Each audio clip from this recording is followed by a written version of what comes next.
International Women's Day from World Renew Kenya. How wonderful World Renew is, supporting women's leadership. It's such a privilege.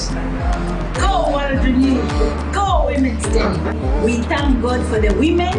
Yay! Let's go Women's Day. In World Renew, we empower women because we know empowered women bring results and they change the lives of the families. At World Renew Kenya, we treasure women empowerment. We work with women. We support them in village savings and loan association and also in maternal health care. Encourage women as we celebrate this International Women's Day to be wise, like the 5 also virgins in the Bible. And to all women out there, we celebrate you. Join us this Saturday on KATV starting from 9 a.m. as we commemorate International Women's Day.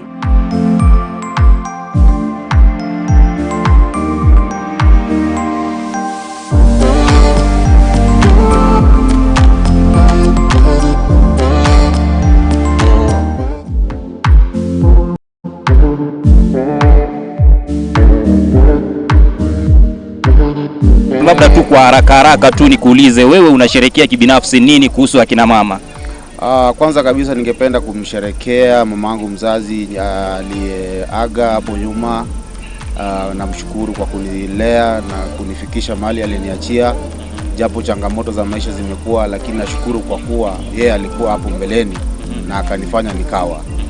Nashukuru kwa hiyo. Ya pili ningependa kumshukuru mke wangu. Mke wangu anaitwa Caroline, nampenda sana. Ningependa kumwish Happy Women's Day. Na mimi ni baba wa wasichana na ningependa kuwatakia mema wasichana wangu, wawe wazuri, wakuwe na mienendo mizuri katika maisha ya ujayo, na Mungu awalinde.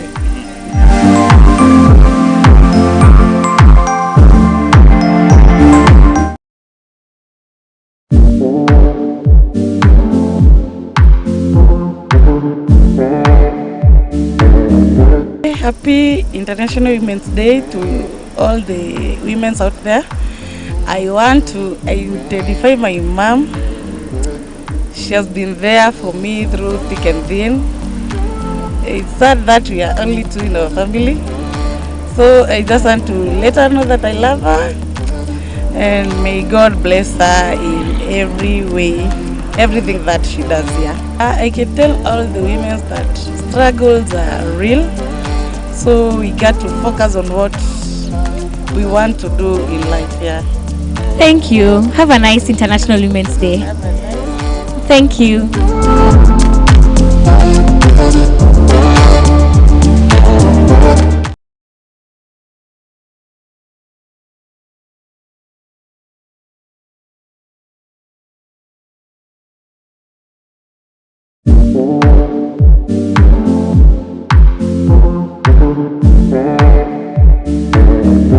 Kuna mwanamke yote kwa maisha yako ungependa kumwish Happy International Women's Day, na kwa nini? Na unaweza tuma salamu, unaweza mwambia mambo moja mawili matatu. Naweza mwambia namshukuru sana kwa kunilea na amenifikisha hapo nimefika. Naweza kumwish Happy International Women's Day. Asante. Hata wewe Happy International Women's Day. Mungu akubariki.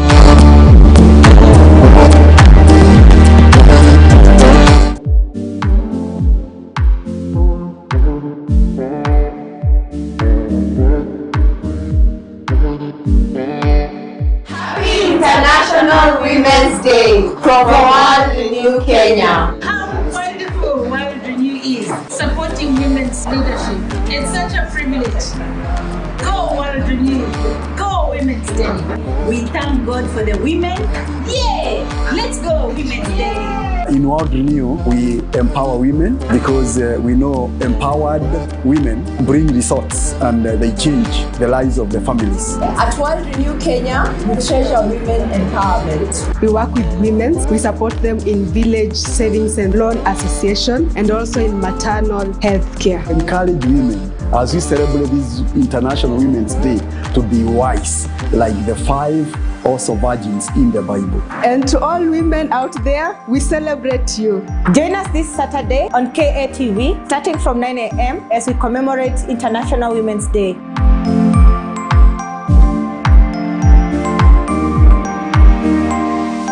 Today's program is rated GE. It is suitable for general family viewing or viewers of all ages. Hello everyone, and welcome to this special edition of Women's Day program. I am Ruth Kaima from World Renew and serve as the Health and Gender Coordinator. And today we are celebrating the achievements and contributions of incredible women, particularly in the field of World Renew and her partners who have joined us today. Our discussion will be shining a light on the challenges, the triumphs of the women we work with, the impact that World Renew and her partners have in trying to make the world a better place. Just a little bit about World Renew. We are a faith-based international development and humanitarian organization that has been working since 1962 to address poverty, disasters, and injustice globally. With a presence in 19 countries, World Renew has been partnering with 64 local organizations to drive sustainable change. In Kenya, World Renew has been active since 1985, focusing on food security, health, economic empowerment, peace building, and justice. Through our partnerships with the Anglican Church, the ADSs in the 5 regions, and with some direct programming in Turkana, we prioritize community-led solutions, gender inclusion, and resilience building. Our work so far has impacted over 2 million people, fostering long-term sustainable development and community-driven transformation. Today, to celebrate this Women's Day with us, we have a panel of amazing panelists, 3 women who work in aid and who have been contributing in Kenya and within the African region towards driving change and development and the empowerment of women. To my left, we have Purity Kagendo. Welcome, Purity. Purity is the program manager at Diakonia Sweden in the Kenya country office, and she has over 18 years of experience in the civil society sector. She has successfully led sustainable development initiatives focusing on gender justice, climate change, extractives, governance, and child rights, a strong activist for gender equality and social transformation. Purity has played a key role in policy influence and capacity building efforts across Kenya. She also is a wife and a mother, and I'm sure she's most proud of that one, of teenage boys. And she's deeply passionate about community-driven solutions that create lasting impact, particularly in empowering women and marginalized groups. We're so happy to have you, Purity. Thank you. Caroline, right in the middle, is a colleague and also a gender expert and gender and protection technical specialist for the Nature Plus program, which is under the Canadian Food Bank, who World Renew is a part of. And she's working across Kenya, Mozambique, and Chimanini in Zimbabwe. She ensures that women and other vulnerable groups are actively included in climate action, conservation agriculture, and livelihood activities. Caroline is committed to promoting economic empowerment, leadership inclusion, and decision-making capacity for women in the Nature Plus project. Her work focuses on creating gender-responsive interventions that strengthen community resilience and sustainability development in climate and environmental conservation efforts. And in the true nature of women in the workplace, we are proud to say that Caroline came right to studio with her children, and they're here very proudly watching their mommy today. So you can wave hi to your kids. That's how women work, and that is part of women empowerment. Last but not least, we have Metrine Lubanga. Metrine is a nutritionist, and she comes to us from our partner from the Anglican Development Services in Pwani, Kenya. She has been dedicated over the last few years in managing maternal and newborn child health projects, as well as adolescent reproductive health. She actively engages communities through working groups, ensuring that women have access to healthcare, nutrition, and economic information. Metrine is working really hard to bridge the gap between knowledge and foster healthier, more resilient communities. Her expertise is in public health, and she'll be discussing much more with us on maternal and child health, and how this affects women empowerment in this day and age. So after I've said so much in introducing our wonderful panel, I'd just like to give each one of us, perhaps starting with Metrine, to share with us a little bit about your organization, ADS Pwani, and what your work and your day-to-day entails. Yeah, thank you so much. I feel appreciated. I feel honored to be here today, and I would like to thank thanking the organizers and World Renew at large for having me here. So as mentioned, I work for Anglican Development Services Pwani. So ADS Pwani is a faith-based organization, which is a development arm of the Anglican Church of Kenya. And so to say the Anglican Church being the development arm, thus the name Anglican Development Services. We are at Pwani, the coastal region of Kenya. I would say that because we have different ADS regions. We have ADS Nyanza, Western, and some in the Central Rift.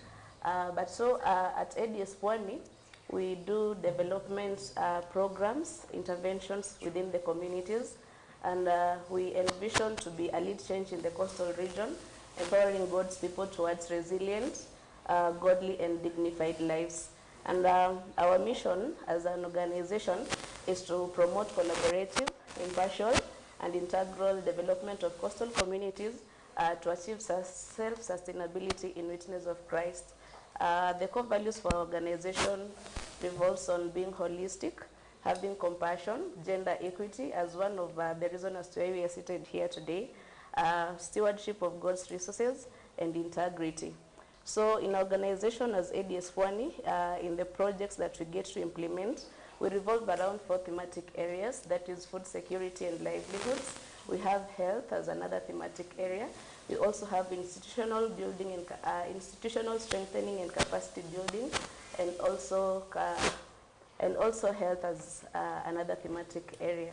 So I'm privileged to be here, and I look forward to an interactive discussion that will be able to center around this special day, the International Women's Day. Thank you. Thanks, Metrine. Purity, I'd like to invite you to tell us a little bit more about Diakonia Sweden and the work that you're involved in your day-to-day. Great. Thank you so much, Ruth. I'm very excited to be here today, and happy International Women's Day to everybody in the room and those that are watching us. Yes, my name is Purity. I work at Diakonia Sweden. We are a rights-based and faith-based organization headquartered in Sweden, and we focus on 4 thematic areas of democracy, governance, human rights and gender justice, and also climate justice. We are present in 25 countries, and here in Kenya we are working in 28 counties, partnering with different civil society organizations who are think tanks, who are women's rights organizations and faith-based organizations, to power the work that we promote in the country. On democracy and human rights, we're involved in the electoral process, promoting engagement of women in the political space, the engagement of women in the economic space, and we're also involved in the public finance management of the country and encouraging citizen participation in the budgeting processes with a particular interest on vulnerable groups and especially women, which is critical for this particular day. And we are also involved in human rights, promoting access to justice, working with the justice delivery institutions, the police, the prisons, the laws, the courts of law, to be able to enhance access to justice for everybody, and particularly those that are vulnerable, and the women being a critical point for us. And finally, we work on climate justice, promoting the rights of communities in being in engaging in the climate adaptation and climate mitigation interventions. Thank you. I love that you've talked about advocacy and working with the police and all these other arms, and we'll be delving much deeper into that as we go along. Caroline, a little bit about CFGB, environment, climate, agriculture, and what you're doing in that area. Thank you very much, Ruth, for the opportunity to be in this panel. As she said earlier, my name is Caroline Muswete. I'm the Gender and Protection Manager for Nature Plus program that is working across 3 different regions. We are working in Kenya, where we are working with different organizations. CFGB is a member organization in that we don't directly implement our projects, but we work through partners So for example, in Kenya, we are working with ADRA Kenya, NCCK, Fadhili Trust, and UDO, whereby we are implementing the Nature Plus program in Kibwezi and Kitui County. We are also working in Ethiopia through other member organizations, and we are also working in Chimanimari area, which cuts across Mozambique and Zimbabwe. The Nature Plus program is a climate, like just as the name suggests, it's a climate, nature-based solution, climate-based program, whereby we are implementing, our program has 3 pillars, whereby we are implementing nature-based solutions, whereby we are trying to mitigate the effects of climate change, but through nature-based solutions. As we all know that when climate change happens, the people who are affected more are women, because even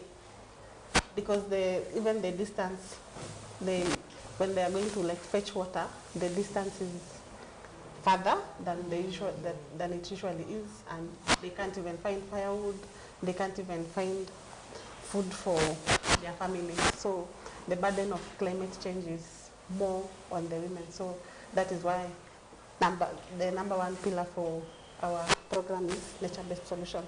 And then the second pillar is on livelihoods, whereby as we focus on the nature-based solutions, we also try to find alternative and different livelihoods for our participants. And then the last pillar of our program is gender, whereby we try to involve all the women, because gender is not only about women, but it's about women and all the other vulnerable groups. So we ensure that as we do our nature-based solutions, as we do our livelihoods, we ensure that all the people, the vulnerable groups, the youth, the PWDs, even our elderly, they are all involved. So, yeah. Thank you so much for all that introduction. I'm sure our viewers can hear how much we have to cover. So before we delve right into environment, advocacy, community work, we shall take a short break and then be right back to delve deeper into some of these topics.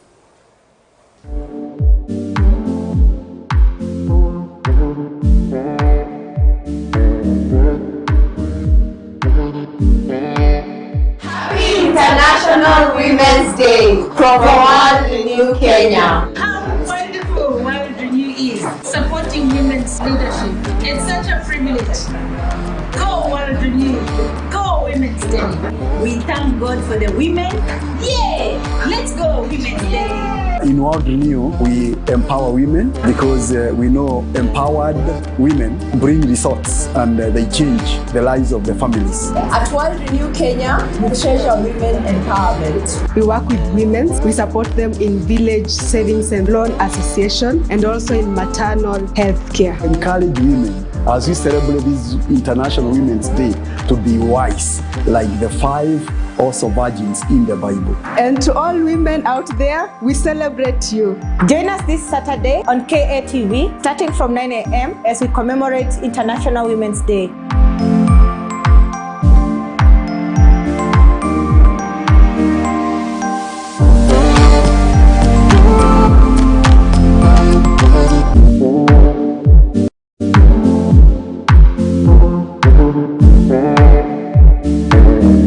Hapa niko na kina mama ambao wameingia.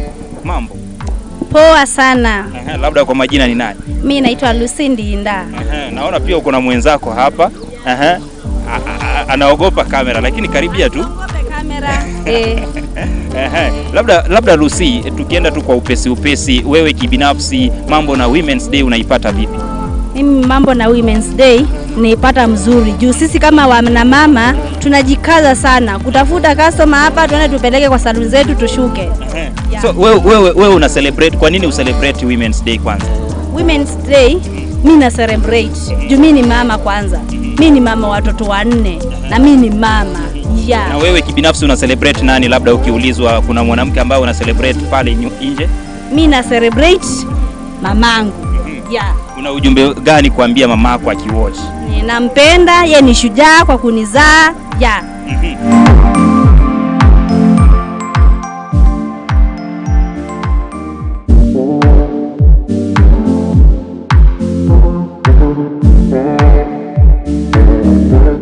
Hi guys, my name is Grace. Happy International Women's Day to all of you ladies, beautiful ladies. To my mom, shout out to you. I love you so much. My sisters, Agi and Leah, love you so much. Enjoy your day. Bye-bye.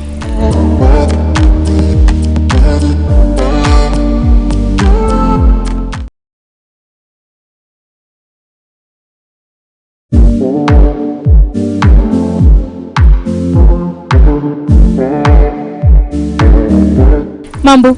Yes, poa sana. Naitwa nani? Naitwa Jaila. Mkaji tu hapa hivi Mlolongo. Leo ni International Women's Day. Na ningependa kukuuliza, unadhani ni kama wanawake kwa hii country wamepatiwa equal rights na wanaume kama wanaume? Okay, on my view, wanatritiwa poa. Hizi siku si kama venye kulikuwa before. So I guess wanatritiwa equally. Is there any woman in your life that you'd like to wish happy International Women's Day? Tell them 1, 2, 3 things and waambie pale kwa kamera. Yeah, of course. I wish mokoro wangu na mamaza hapo happy Women's Day. Yeah man, nawapenda.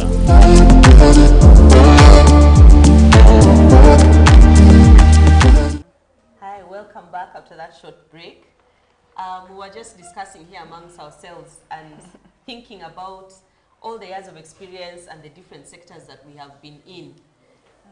What stands out for you as a key memory in your work of when you started to think and realize about what women actually go through on a day-to-day in terms of our programming? I could go. Thank you, Ruth, for that question. Actually, in the morning, I kept thinking about today being the 69th celebration and also the Beijing Platform for Action. And I remember 1995. I was a young girl then. I wasn't already in the working space.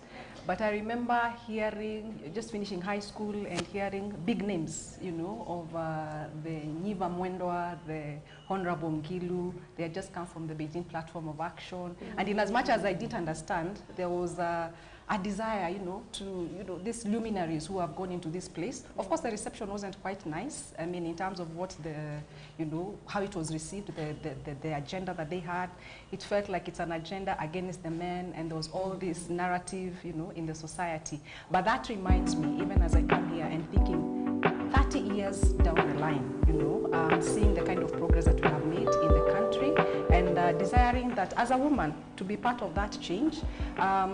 Some of the programs that we have had and projects throughout my career has taken me to different parts of the country, and you realize the experiences of women are similar in certain ways, but they're also different in some certain ways depending on the context. You realize women bear the brunt of inequalities, bear the brunt of climate crisis in a way that is different from men. So those are some of the spark, that I had, engaging in this kind of work as a person.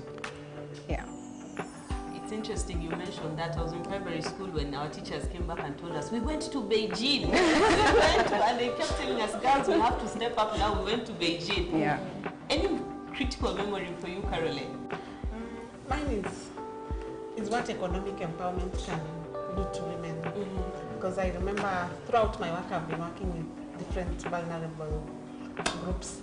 And most of the time we're now doing our entry into the community. We work with women that are very vulnerable, that they cannot even stand in front of people, they cannot even express themselves. But through our interventions like livelihoods, VSLA, village savings and loanings, these women are somehow economically empowered. And through the economic empowerment, they are able to now have voices in their community. Some of them are even chosen as leaders. And I can even remember one woman coming to us and showing us that how just through having her own money, she has been able to buy her clothes. Like buying clothes seems like a simple thing to some of us, but now through that economic empowerment, she has been able to do various things, and she was very excited about it. That is why I like to me, if we economically empower the women, then we don't even need to talk about inclusion and everything. Like economic empowerment is everything to women. Yeah. I was amazed when Purity was sharing. She mentioned 1995, and I was like, that was the very year I was born. Oh,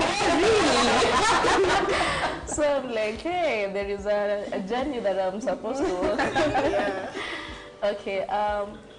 Dating back to the data we've had as a country on maternal deaths is something that holds me to see to it that there is an impact that as women can have on matters health, and as we focus on maternal health, that is to say.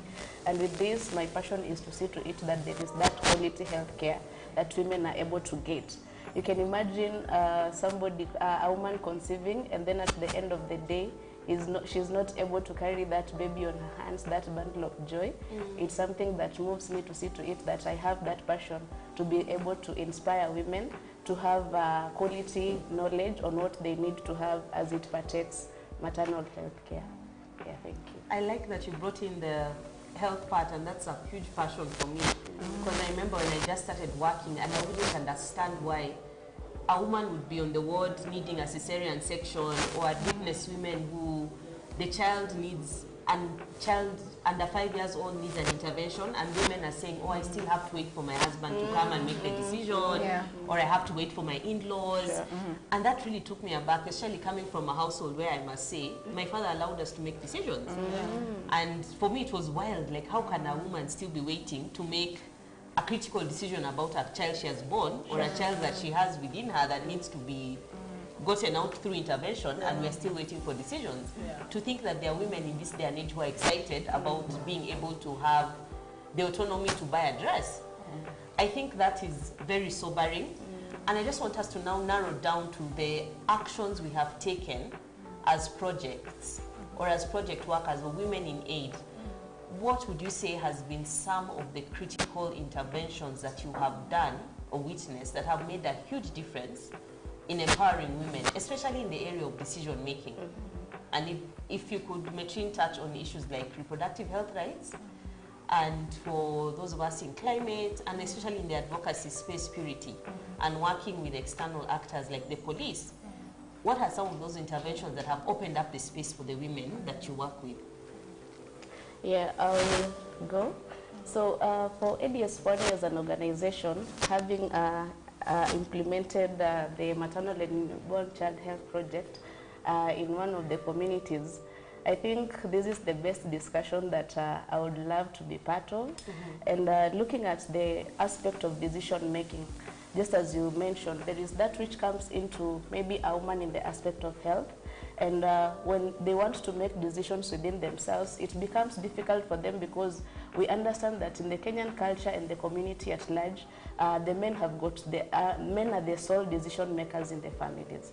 So you find to it that it will be difficult for a woman to make decisions. But as part of the intervention, we've had the trainings done through our community working groups. That is, we work with community health promoters. So we train them to be able to go do household visits and talk to these women, and also through the mother-to-mother support groups, where they get to share the knowledge to understand what is right for them as matters health, to be able to make right decisions in their households. That it will not now wait for maybe the husband to come and give a go-ahead that I'm not supposed to do this. Okay, that is dated back then, but as we are looking at the progress of the project and the interventions that we are carrying out, much success is being registered right now. For instance, just to give an example, you will find that the numbers for women now attending antenatal visits has gone up, and previously you would find these women not going to these antenatal visits.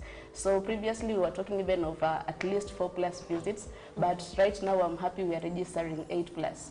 So that is a great impact that I'm seeing. Another thing I would mention is on the reduction of the number of home deliveries. You'll find that within the communities, these women, when they get pregnant, they don't go for clinics, then they do deliveries at home. But after this knowledge has been impacted to them through the project, through the organization, it's been easier for them to at least do the plannings, that they are able now to access quality services at the health facility. And we're not just talking about them getting to achieve this, but rather what is the point that is getting to connect them to be able to do this. So that brings to the part of economic empowerment to these women that we also do. through what we term as the village savings and loaning associations. We encourage them to save so that even as they get pregnant, they'll be able to do birth plans and have the preparedness that by the time they are approaching delivery, they can be able to plan themselves and go to seek health facility services. Yeah. Just before we move on from you and get into issues, climate and environment, what is the place of men? If I want to go for my ANC, my antenatal clinic, I've made the decision. Because oftentimes I know Carol will tell us women are going to bear the brunt of doing the agricultural bits. They do the farming, then they have to give the money to the husband, and then now how do I get my 20 shillings to go and get a card at the health facility? As a project, how are you making sure that I'm able to have this conversation with my husband and say, when it comes to the household budget, I need ABCD for my health and for the health of my children? Well, so we bring in an aspect of inclusion and looking at that for us as a project to have male involvement, in the sense that in the communities that you're working with, we have 2 representatives as male champions for the male in the communities. So you'll find these men going to gather the fellow men and talk to them about how important it is for them to take part in maternal health. Like, if I thrive as a woman because my husband has supported me in my health, I'll be able to be happy bring up that kid. In the essence that there are practices that they have been having in their communities. So as these male champions voice up to speak to the other men on the importance of the male in the community getting to be part of it, then it brings a positive shift. And this is to say, like, if I have land as an infrastructure that I would use maybe to bring up some resources for me to use as a woman in the village or rather in the community, what is the take of this husband concerning that land that I'm having? Because you'll find that as much as we will own that family, there is that decision part of it. For instance, if I want to plant maybe vegetables to see to it that they're going to help me out, you'll find other men saying that I do not want such to be planted on my farm. Because yes, there is that infrastructure as land, but then the accessibility part by these women becomes an issue. So when you get to involve the men, they are able to be voices for other men, and this will impact the families within the community. Thank you, Metrine. Nature Plus is a really interesting project, especially when coming to the angle of agriculture. You mentioned looking for firewood, the impact of climate change. What have you done to ensure that women are not feeling the effects as much of climate change through Nature Plus? Thank you for that question. And as you say, Nature Plus is a very wide topic. So what have we done to ensure that women are not feeling the brunt? As we all know, Nature Plus is not working in a vacuum. It's working in a cultural setting within our communities. And as such, the culture plays a very major role in how the women will feel the impact of the climate change. So most of the time when we go into these communities, we ensure, when we are like looking to our participants, we ensure that at least 50% of our participants are women. So in doing that, we ensure that we are already bringing the women on board. We are already bringing them on the table for decision making. We are not just leaving them to be bystanders, but by bringing them on board, we ensure that they are already part of our group. And then after that, we do trainings. We do when we are, because Nature Plus, we are dealing with how to mitigate nature, I mean the impact of climate change. So we have to train these communities who are living in these communities. For example, in Kitui, where we have a lot of, we are working along the Athi River basin. We are trying to rehabilitate it. So when we are doing the trainings for how to prevent erosion and whatnot, we ensure that women are part of this training. And then again, as Metrine said, you cannot just talk to the women and leave the men, because men, in as much as we try, the men still remain the decision makers. So we try our best to ensure that we are including men and women, whereby we are training them on how to mitigate this these changes. And then in terms of maybe if we are planting tree nurseries, we know that women can plant the trees, but the land and even the tree, once it's a grown tree, it belongs to the man. So we have to we have to work together the men and the women, and even we are working with the schools, the school-going children, because climate change, it affects everyone. So we are ensuring that we are not leaving anyone behind. So we start with the trainings, and sometimes we are providing them with seedlings to plant, because as I said, we have 3 pillars. So the first one is nature-based solution, the other one is livelihoods, so that as we look for alternatives of livelihood, because maybe they are depending on charcoal burning for their livelihood, so we provide them with alternative livelihoods like kitchen garden, village saving and learning, so that to ensure we are training them on businesses to ensure that they have to get this climate change impact. So it's a matter of not leaving anyone behind in terms of climate change. Because you leave someone behind, they will undo whatever you've tried to do. I like that. We must all move together. We'll be coming right back with Purity to talk about advocacy and the other national bodies that are there to also help us towards this goal as we take a short break.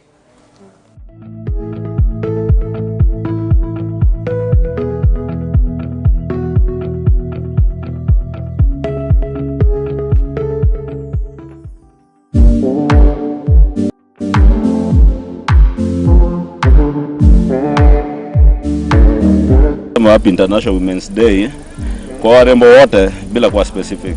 Hivyo. Asante sana. Mungu akubariki. Akubariki wote. Asante. Thank you.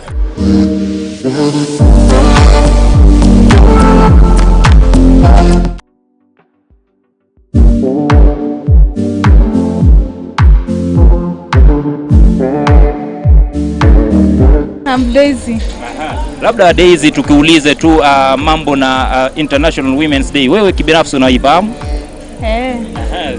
Umesema unaifahamu. Labda huyo mtu mmoja ambaye una celebrate ni nani? Mamangu. Labda alikufanyia nini? Unajua kuna wamama pia ambao watu wanasahau. Kunibeba. Kukubeba tumboni miezi 9. Na kukulea vile. Labda unajua ujumbe gani kuambia mamako pale nyumbani? Mwambie tu happy International Mother's Day.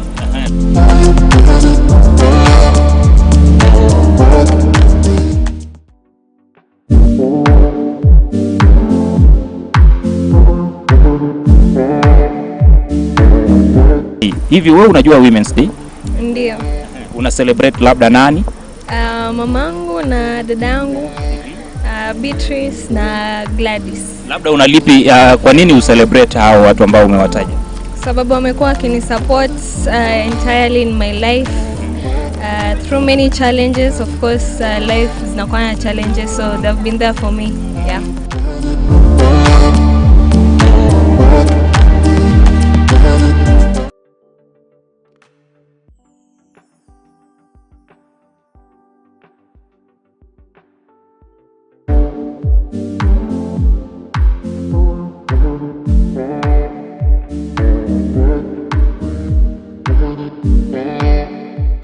International Women's Day from World Renew Kenya. How wonderful World Renew is, supporting women's leadership. It's such a privilege.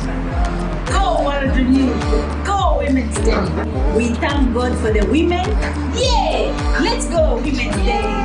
In World Renew, we empower women because we know empowered women bring results and they change the lives of the families. At World Renew Kenya, we treasure women empowerment. We work with women. We support them in village savings and loan association and also in maternal health care. Encourage women as we celebrate this International Women's Day to be wise like the 5 also virgins in the Bible. And to all women out there, we celebrate you. Join us this Saturday on KATV starting from 9 a.m. as we commemorate International Women's Day.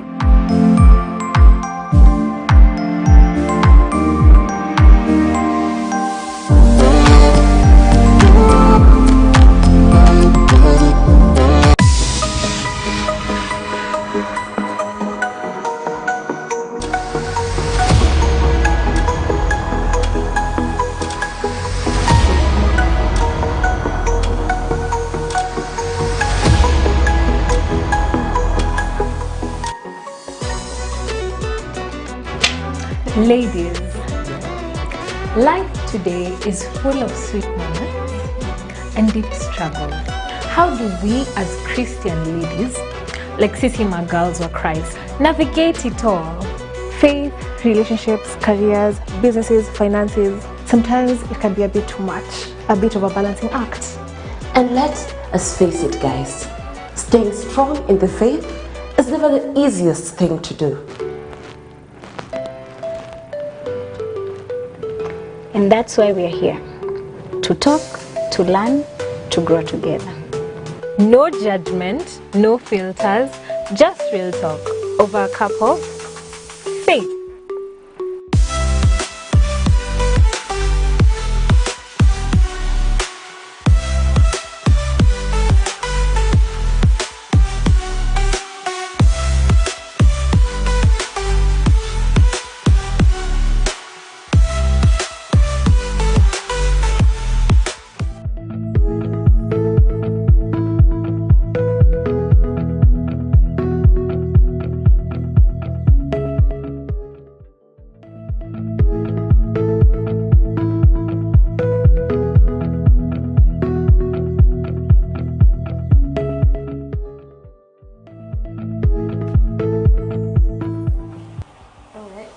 Continuing on with Purity, tell us about the role of advocacy in accelerating women's empowerment, and what has your role been and your experience working with other actors, government, police, judiciary?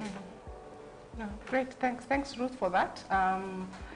When we think about advocacy, a lot of times we position advocacy on policy advocacy, but there's also advocacy at different levels, including community advocacy.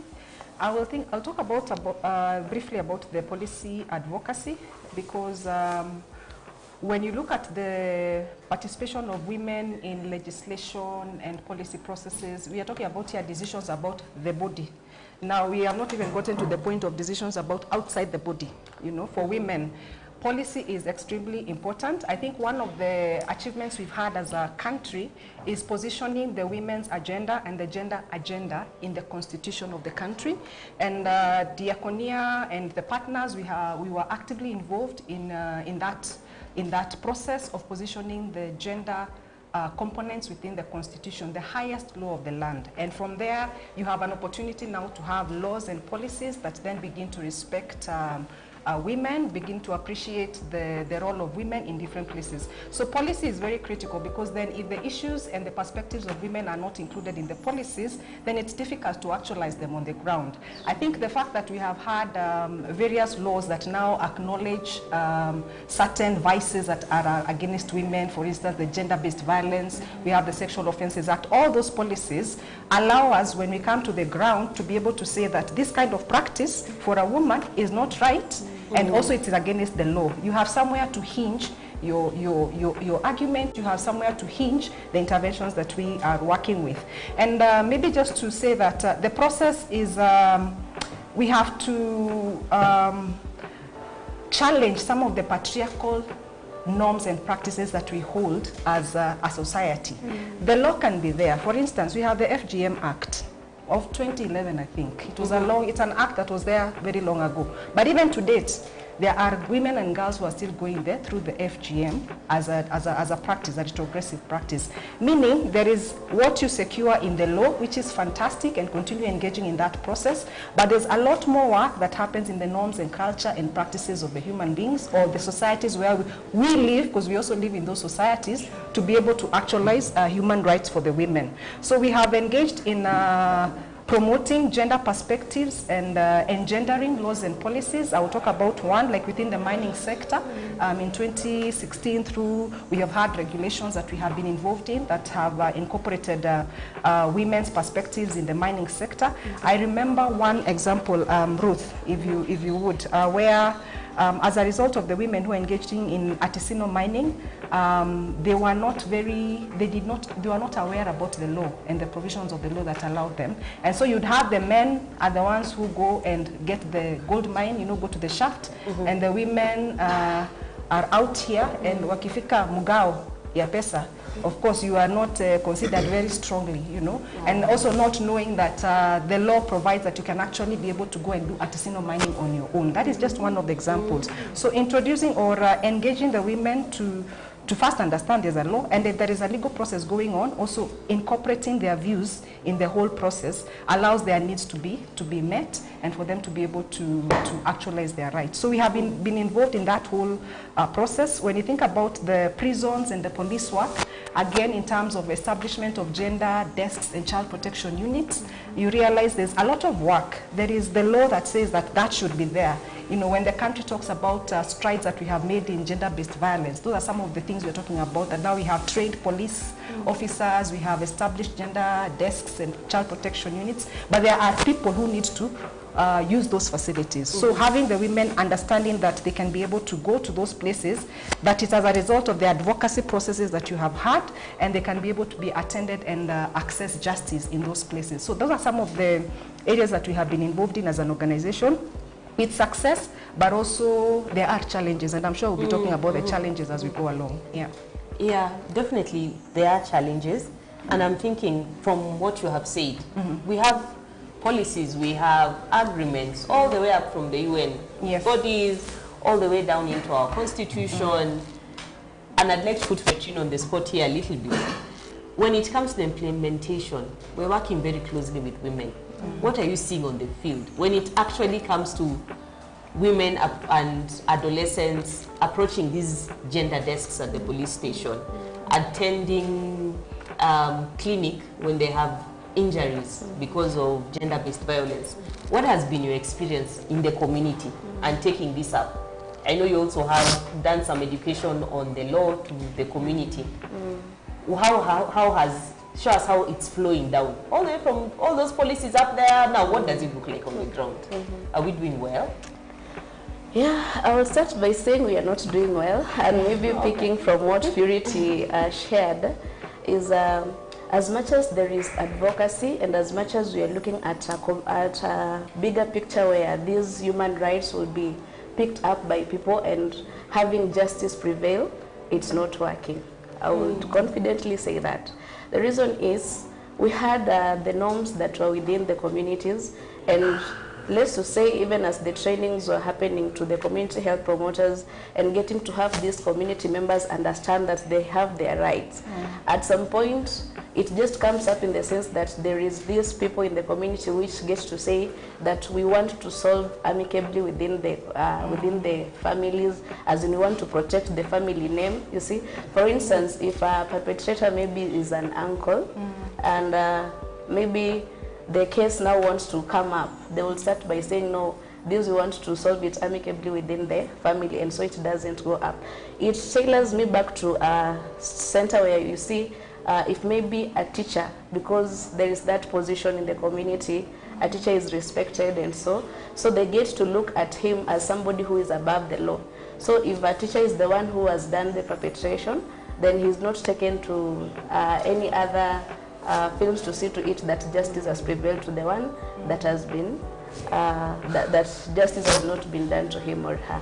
So maybe to answer your question on the part that we are looking at in the community structures, you'll find that if a case arises maybe on gender-based violence, we'll start by bringing up that case to the chief's office, and it follows up to the police stations to be able to find that justice.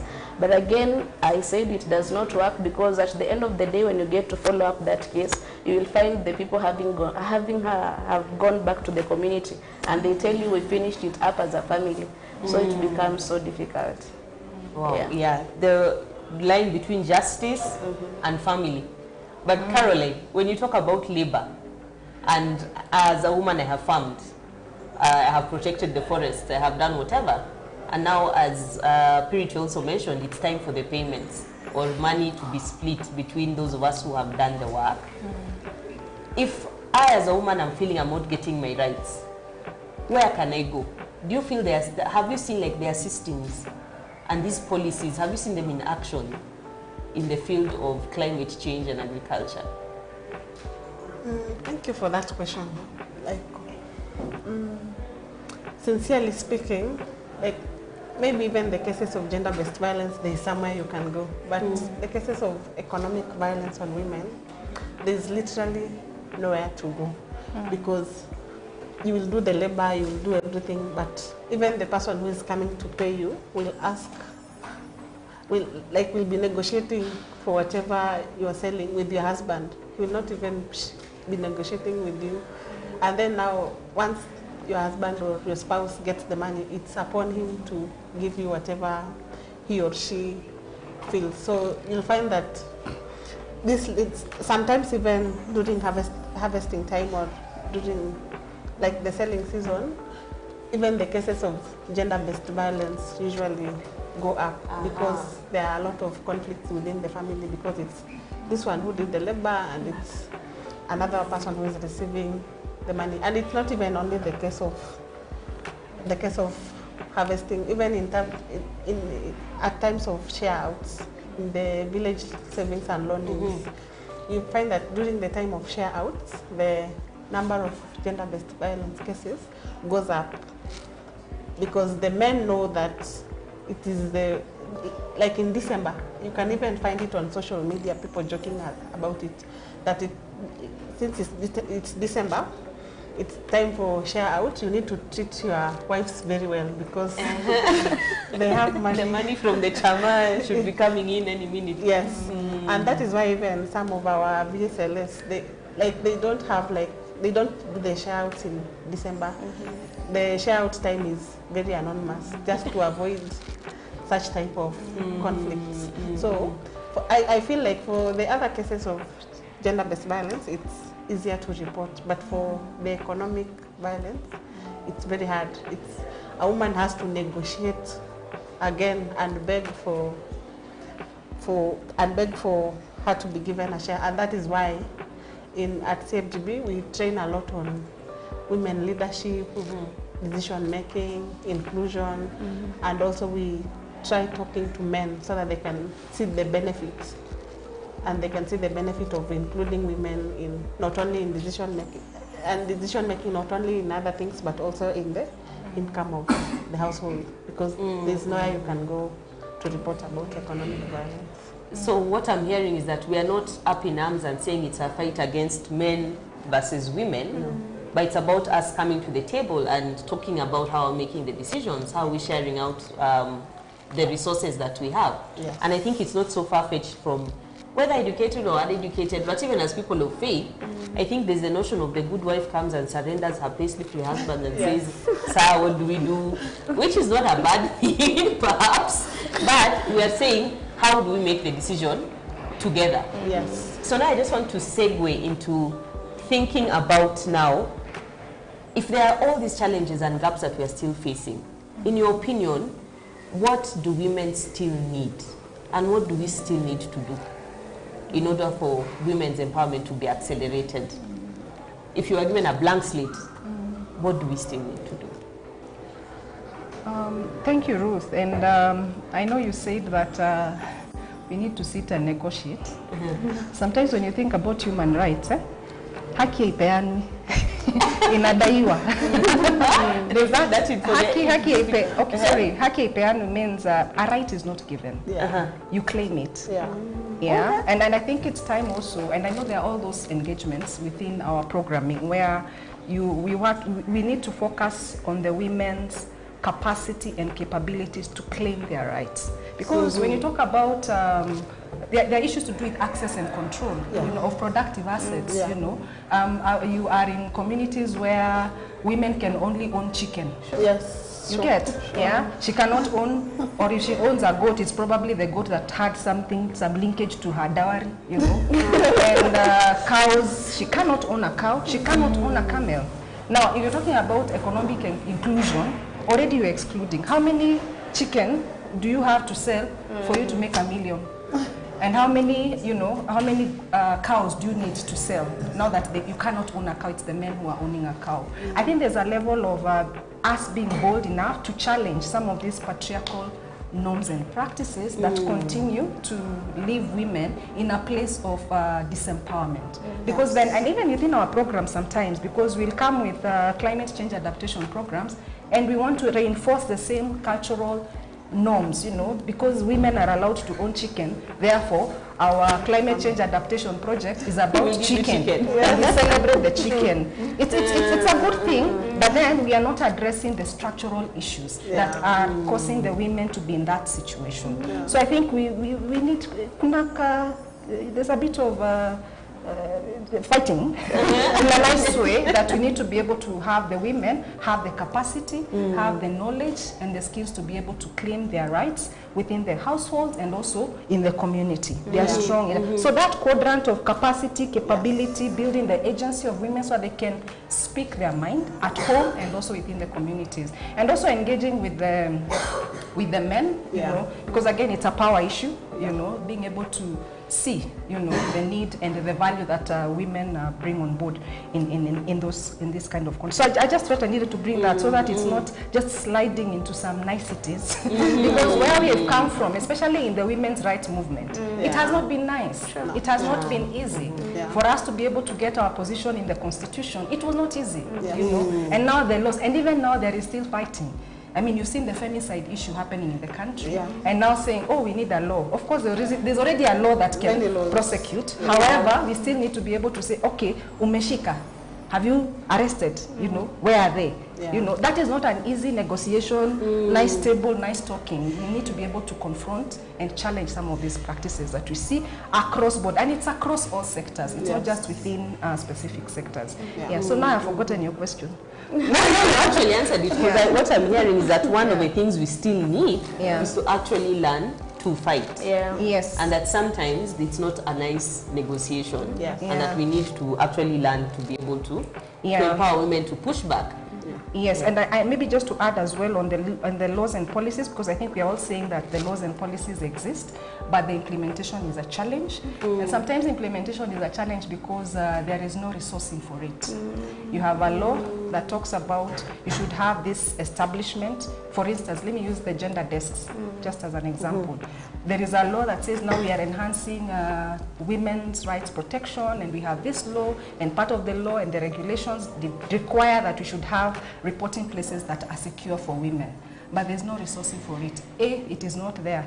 B, the people are not the manpower to run that. C, the referral pathway for a woman who has been violated has gaps, you know. So I remember a case last year when we celebrated 16 days of activism in Baringo, actually. And on our way back, we received a case of sodomy.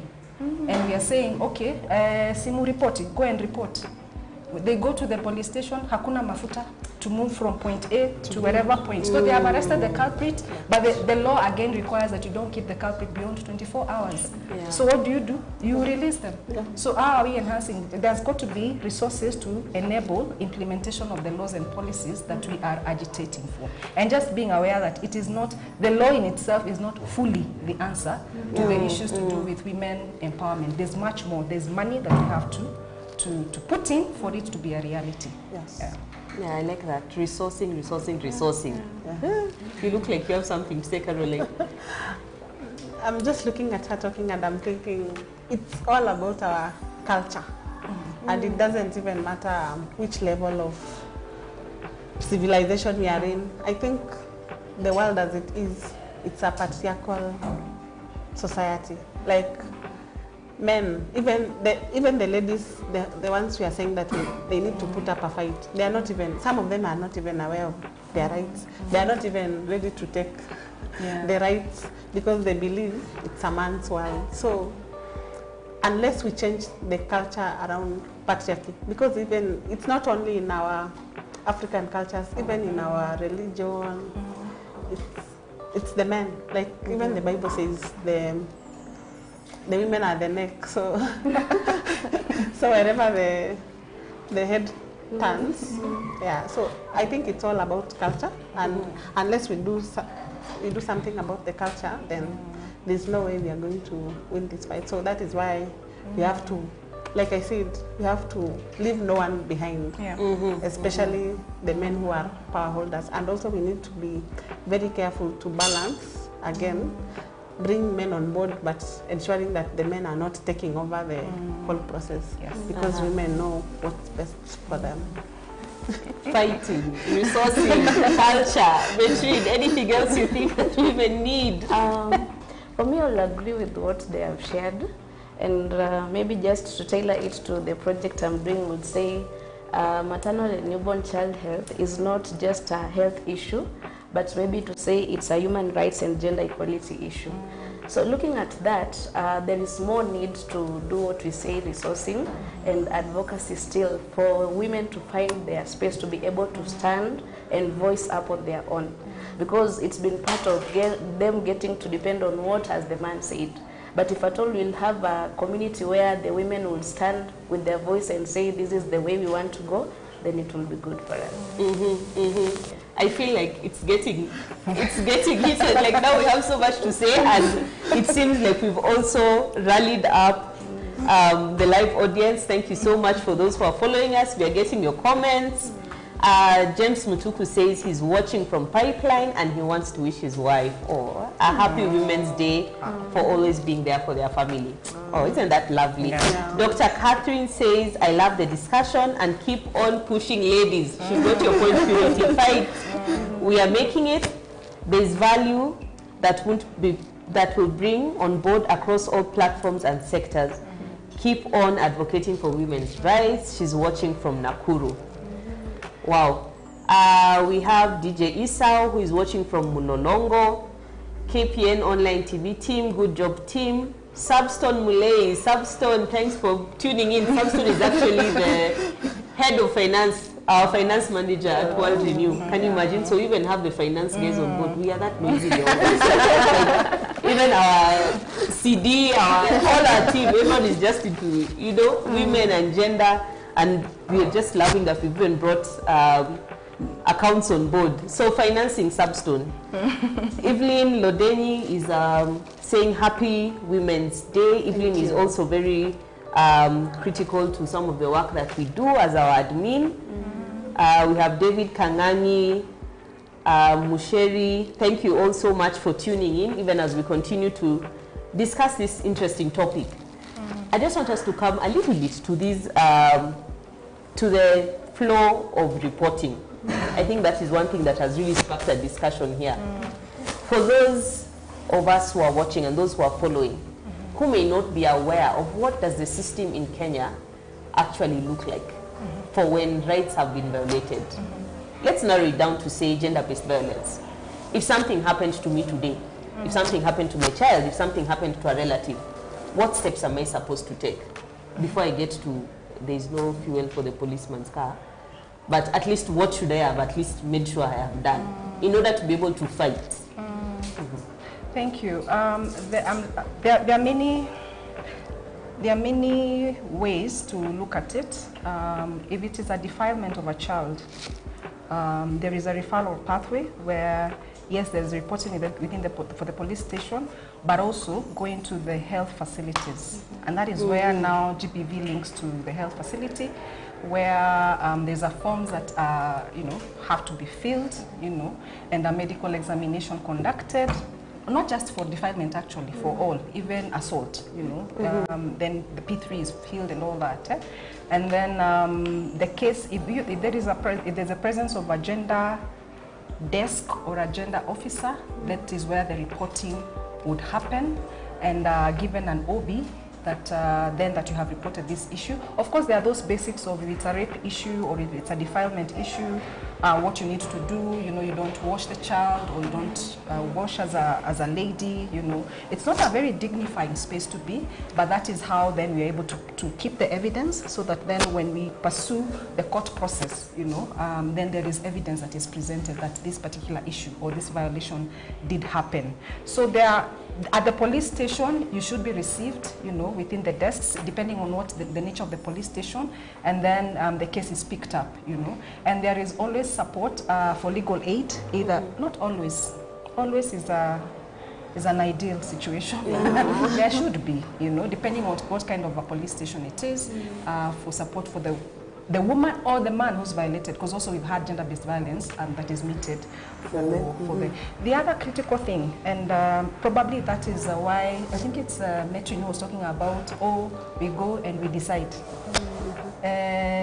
Solidarity. for the victim or survivor of GBV especially is very critical. This is not an easy journey for the one who has gone through the gender, even coming out to be able to speak about it or to come and report.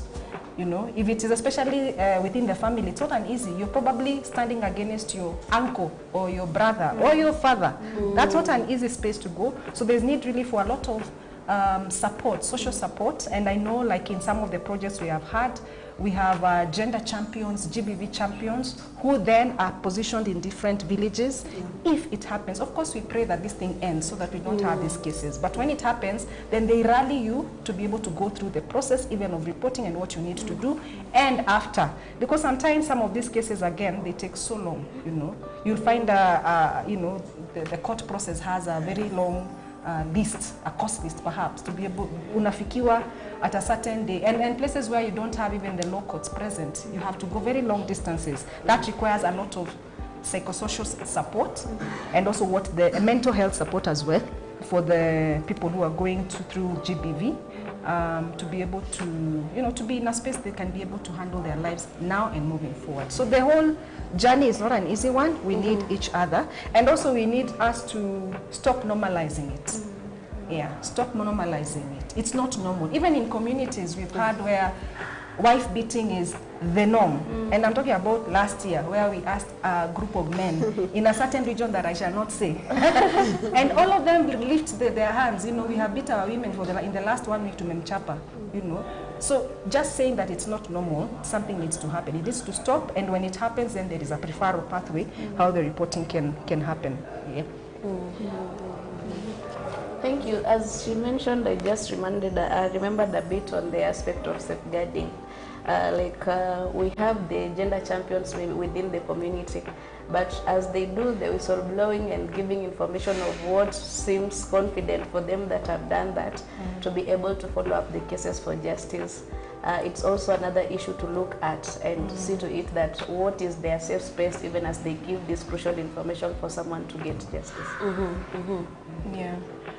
And I think there are also opportunities within some of the organizations, especially the women's rights organizations. If you think about the feeders who can be able to provide certain support, there are toll-free lines that one can be able to call, whether it's within the children's space, you know, the free child line numbers, so that then the reporting, you know, this has happened, to provide legal aid or legal clinic for especially women who are going through that. So maybe exploring, and those are some of the things you expect should be happening on the ground, but sometimes it is not the case, you know. So perhaps the agencies that are there, of course, we take up some of these roles, yet it's the government's role really to be able to provide that kind of support.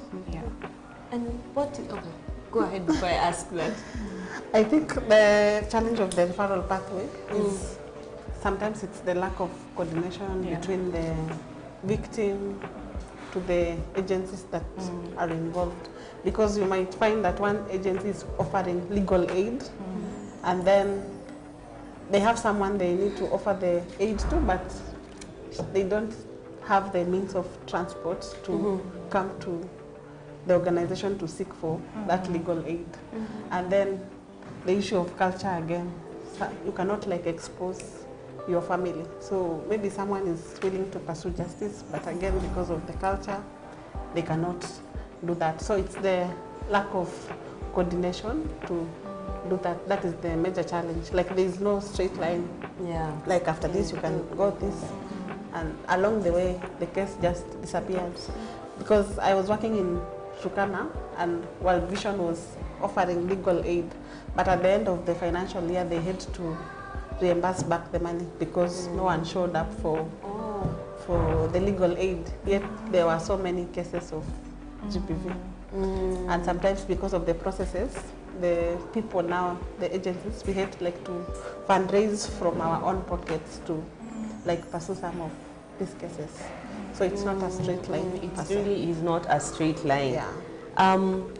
When we come back, we are going to take a small break, and just like us, when we come back to explore in all this pathway, what is the place of the men? Because of course there are men who are with us, or is it us women who are providing the spaces for women and doing all the fighting on our own? So we'll just be right back after the break.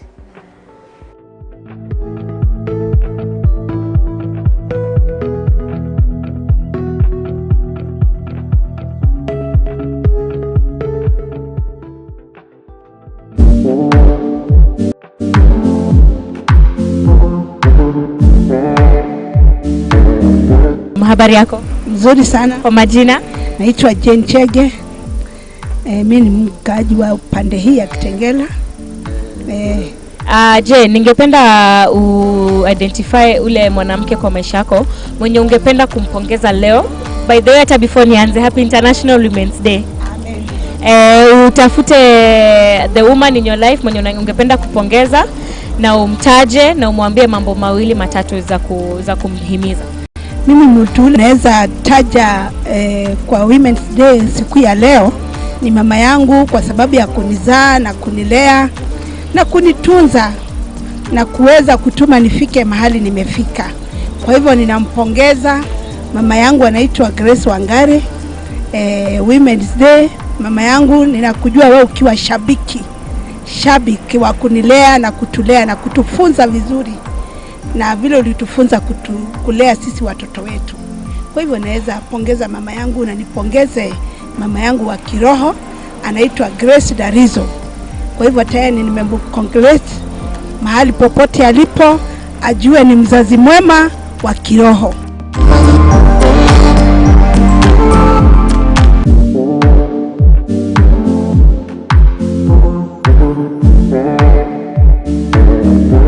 Kuna mwanamke yote kwa maisha yako ungependa kumwish Happy International Women's Day, na kwa nini? Na unaweza tuma salamu, unaweza mwambia mambo moja mawili matatu. Naweza mwambia namshukuru sana kwa kunilea na amenifikisha hapo nimefika. Naweza kumwish Happy International Women's Day. Hata wewe Happy International Women's Day. Mungu akubariki.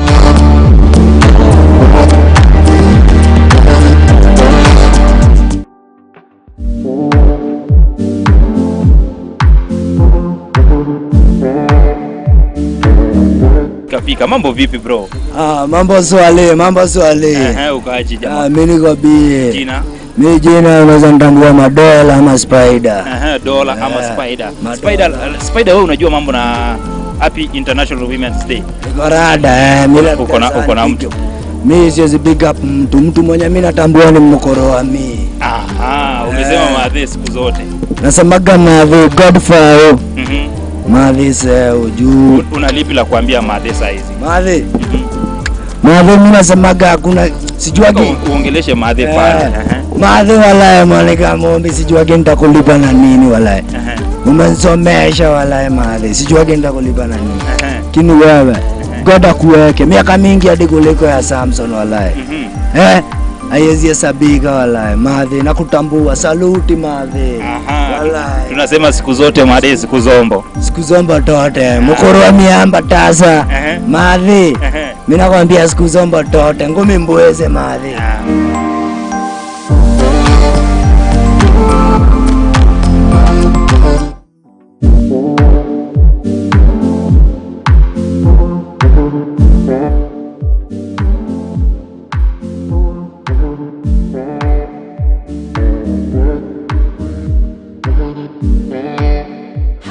International Women's Day from World Renew Kenya. How wonderful World Renew is supporting women's leadership.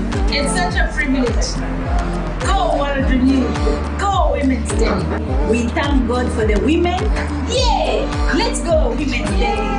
In World Renew, we empower women because we know empowered women bring results and they change the lives of the families. At World Renew Kenya, we treasure women empowerment. We work with women. We support them in village savings and loan association and also in maternal health care. Encourage women as we celebrate this International Women's Day to be wise like the 5 also virgins in the Bible. And to all women out there, we celebrate you. Join us this Saturday on KATV starting from 9 a.m. as we commemorate International Women's Day.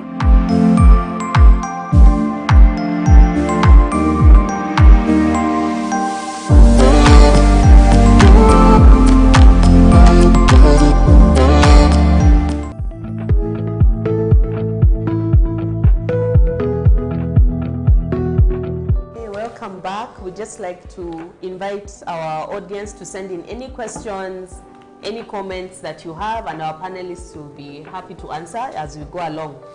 So where we left off, we had just talked about the referral pathway, there was the issue of fighting for space, and the question that I posed was, what is the place of men in all this? Because I know there are men who are for the agenda of women empowerment. There are those who believe that women should be at the table. So in your opinion, what is the role of the men in our lives? I believe that for a long time we've had to say that men have been the voice and decision makers. And for me, it is crucial that men voice up, even as we talk about human rights and women trying to find spaces that they'll be able to fight and become better people and find spaces in where they can shine. It's the role of men to get to voice up for them and even advocate for the spaces that we are looking for as women. And again, they would act as change agents within the communities that they are in, because if at all they have that power of decision making, then it is easier for them to bring up the change that they would like to see happening in the women and in the communities. And it doesn't start from maybe other places, it will simply start from a family unit. Like as a man, what would you like to see change in the woman that you're living with, and what change would you want to see in that family that you're bringing up? Because if you voice up that for your family, it will be easier for you to go out and do it to other men and the community at large. And again, also looking at the barriers that stop these women finding their rights. If at all they will be able to fight these barriers that cause women not to access their rights, it will be, let's say, a beautiful place to stay in, because there will be easy access for these women to get their rights. Yeah. As for the Canadian Food Grains Bank, we believe that transformation starts from the households. So we are trying to use transformative household methodologies, such as the gender action learning, the girls methodology, whereby we have some tools that are used to address the men. For example, we have a gender balance tree, whereby maybe in a training session, we separate the men and the women, and then we tell them, like, to each of them to identify the role they play in their communities, like what do they own, the roots is what they own, then the activities and how each one of them uses their income. So once they draw that gender balance tree, they'll see that it is not like balanced, because when it comes to what they own, the men own almost everything. And then when it comes again to the household, they see that they own, like the income they are getting, they are using it for like their own things. So from there, we start a community conversation whereby the men now are true to themselves. They are able to, like, say, like they are able to speak amongst themselves and agree that here we are being unfair, here we need to do this.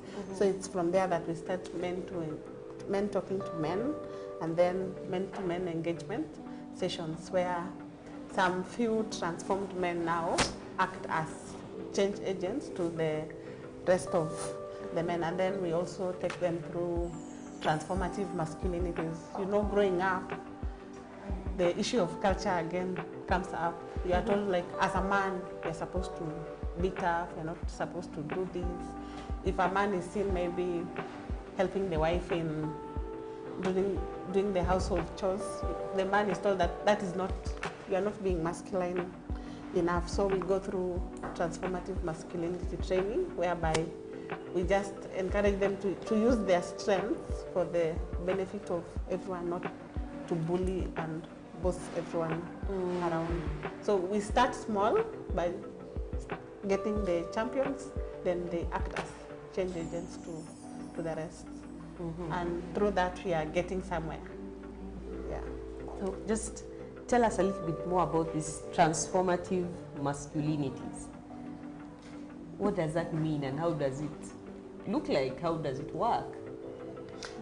Like, you know, traditionally, if I may ask you, how is a man supposed to look masculine? Maybe he's supposed to be a bully, he's supposed to have many wives, he's supposed to, like, being a man is something very rough out there, especially our traditional men. They're supposed to have, like, killed an animal or something like that. and maybe being a man is coming to the house anytime you want, and nobody can ask you anything because it's your house. Like that is the perceived masculinity. But now transformative masculinity is using all that power because the society has already accorded you that power. Now you use that power to protect not only the women around you but the community as a whole. And again, given that men like being dominant, now if someone comes out, he's dominant but in a positive way, he's able to like transform a lot of people because of that power, and because other men look up to him, now he's able to transform his fellow men through now that transformative masculinity. Yeah, I totally agree with what my colleagues have said, and especially in the place of solidarity with human rights and women's rights. Just do the right thing. We would ask the men to just do the right thing, and the right thing here means the human right thing. If you look at the numbers, even in the policy space as we speak, we have how many governors against how many numbers. They are still in decision-making processes. If you look at our parliament, it is, yes, we've made progress, and I think that is what we are celebrating today, but still the numbers, even for men in parliament, the numbers for men in the Senate, where decisions are made, laws are made, the numbers still are skewed more towards the men. So when you sit there as men in all the decision-making places, whether it is at the national level, just do the right thing. And the right thing means is enable everyone, including the men and the women, to be able to have equal opportunities, equal benefits, and equal access to resources that are there in the nation. Just do the right thing. Whether it is again coming lower to our own homes where we live, in the communities, do the right thing, be in solidarity, speak out, model. I think that's what you're talking about, modeling that it is possible to be able to work with the women and to ensure that they're able to access their rights. And culture is not static. Culture is dynamic. It can change. I think let's be bold to be able to engage, to have conversations. And I know in a lot of the male engagement dialogue, in terms of why do we do the things we do?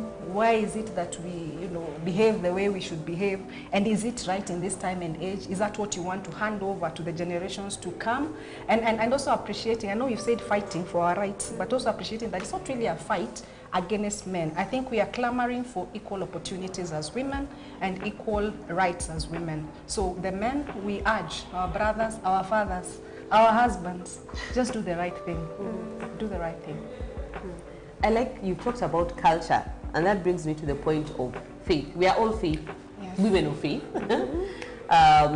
This Christian TV station, we are all working for Christian organizations, so I think we can focus on the Christian aspect. What is the role of faith in women empowerment? But first, even before we get there, on an individual level, what are some of the things or religious aspects that you found have conflicted your faith as a Christian woman, conflicting with your work in human rights or gender-based rights? Have you found any conflict, or do you find that your faith has merged completely with what you're doing today? No. Yeah, I see that. Go for it. I am, let me just say, I am a Christian by practice and all. And working, of course, even within the Christian space. And just to also mention that we are members of the ACT Alliance. ACT Alliance is the Action by Churches Together, which is a family of faith-based organizations that are engaged in the humanitarian space. They're engaged in advocacy, in human peace and security, and gender justice, climate justice, just to underline that we are actually in the faith community. And ACT Alliance is one of the partnerships that we are, strong partnerships promoting this agenda. Now, at a personal level, I have issues. Bring them. We are here to hear all of them. In fact, I was just listening to my sister say, oh, we are the neck. And I struggle with that a little bit, yeah. And sometimes also I feel, even especially in the gender-based violence space, God hates divorce as a narrative.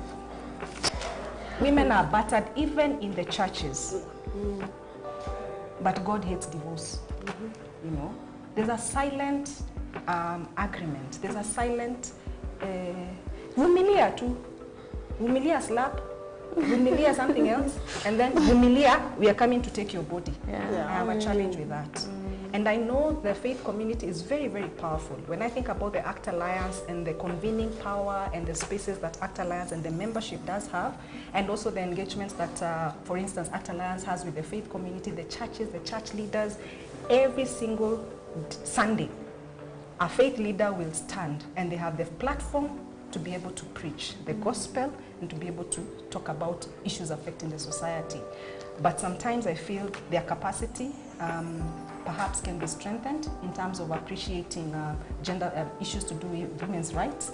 I know of a faith where ni kunyenyekea na kutii, you know, which is promoted, kutii. So you don't question anything. I don't know that it's a misconception perhaps, but you don't question anything, so it still reinforces the cultural norms and practice where you don't have anything to say, you know.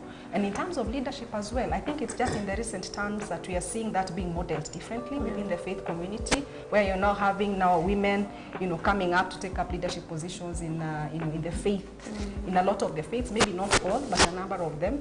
I know there's a place where we struggled to do women leadership in a particular denomination, and we had to go down now to a lower level of their structure for us to be able to get women to be able to engage. So those are some of the areas that I feel, especially on gender-based violence, I think there's work to be done in that space.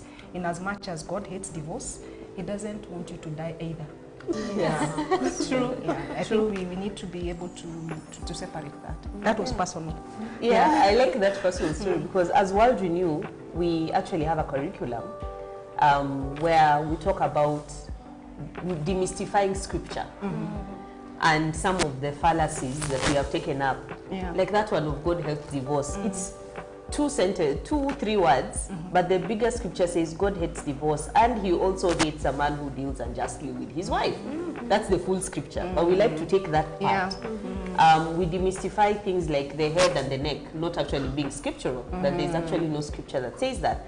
So even within the ACT Alliances and a lot of these curriculums that we use, we do try to look at what does the Bible say vis-a-vis culture. But you know, we have to agree that a lot of our scripture is based on our culture and what works for our culture. Yes. Caroline, your take on faith? I think it's perception. When I tell someone that I'm a gender expert, the first thing they ask is, are you married? Is your marriage actually working? Is your marriage working? Is your husband safe? Are you a Christian? Like that perception about gender, they think it's all about negative feminism. And then now about the faith, we try as much as possible to leverage on the faith for us to like deal with some of our cultural issues. Because people, especially in the rural communities that we are working with, they believe so much in their church elders, and whatever the church elder will say is law. But again, just as she put it, just as Purity said,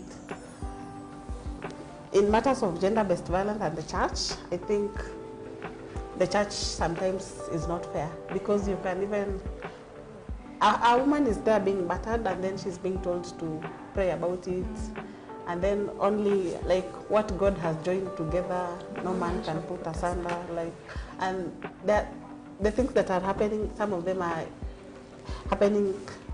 Even some of the church leaders are the ones maybe perpetrating this kind of things too. But because of the perceptions, then women are, even some of them die because of this belief in church, because they cannot leave their marriage because the Bible is against that and the sort. So we need to, like, in most of our work, we partner with, we especially train the church leaders separately away from the other community leaders, so that we can speak the language of the Bible to ensure that they are helping us in addressing GBV.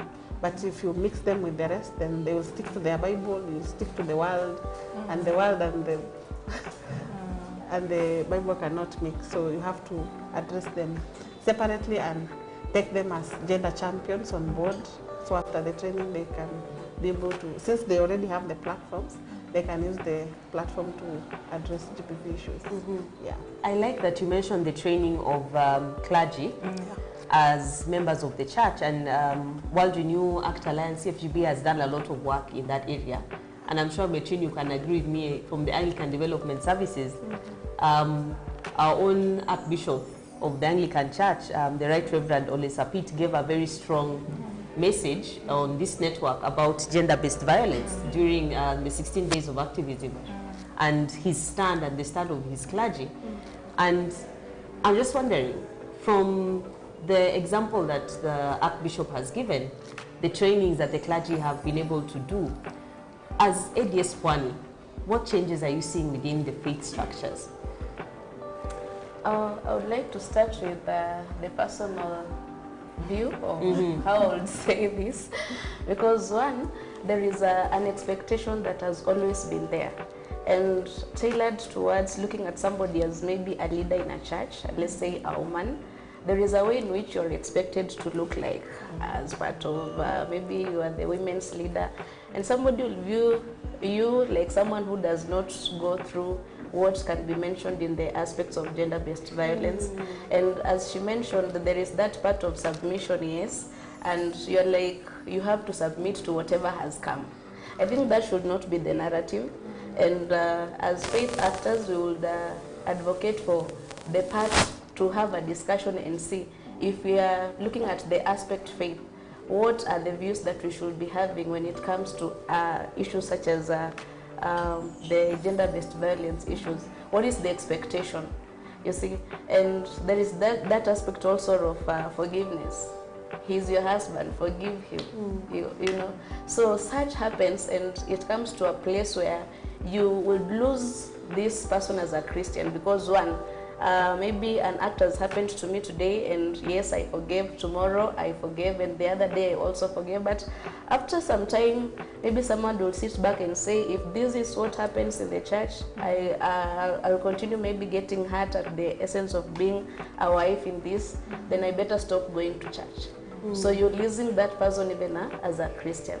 Now coming back to the 16 days of activism, as an organization and basically in the project that I'm working with, I mentioned also that we are working with youths to see to it that they are able to know their rights and able also to access the services of the sexual reproductive health at their facilities. So with this, when they are able to know what is right for them, when to say yes, when to say no, what they are able to do at their young age, as they grow up with it, they'll have that safe space to know that as a young girl, or rather as a man, as a young man, I'm supposed to do this, and these are the routes that I'm supposed to have followed and follow, so that my life can be in shape. And Ruth, I'm just thinking also that it's time we also minimize the divide between faith-based and maybe women's rights or human rights practitioners. And I know even within Diaconia, remember we introduced ourselves as rights-based and faith-based.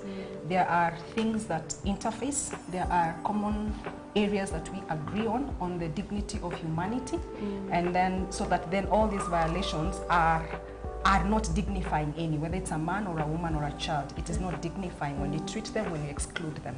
Those are areas of agreement, whether you're faith-based or you are not faith-based, you're doing a human rights piece of work.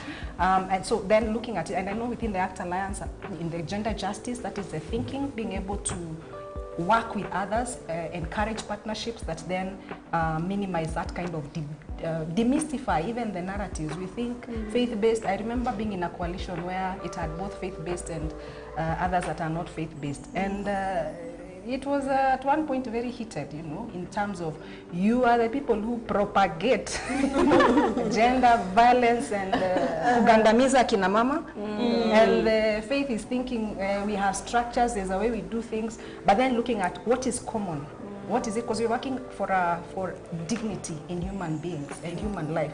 Let's focus on those areas and then use our different influences. The faith community, like you said, has a lot of influence at the national, at the community, in our psyche. There's a lot that can be able, that they are doing and can continue to do.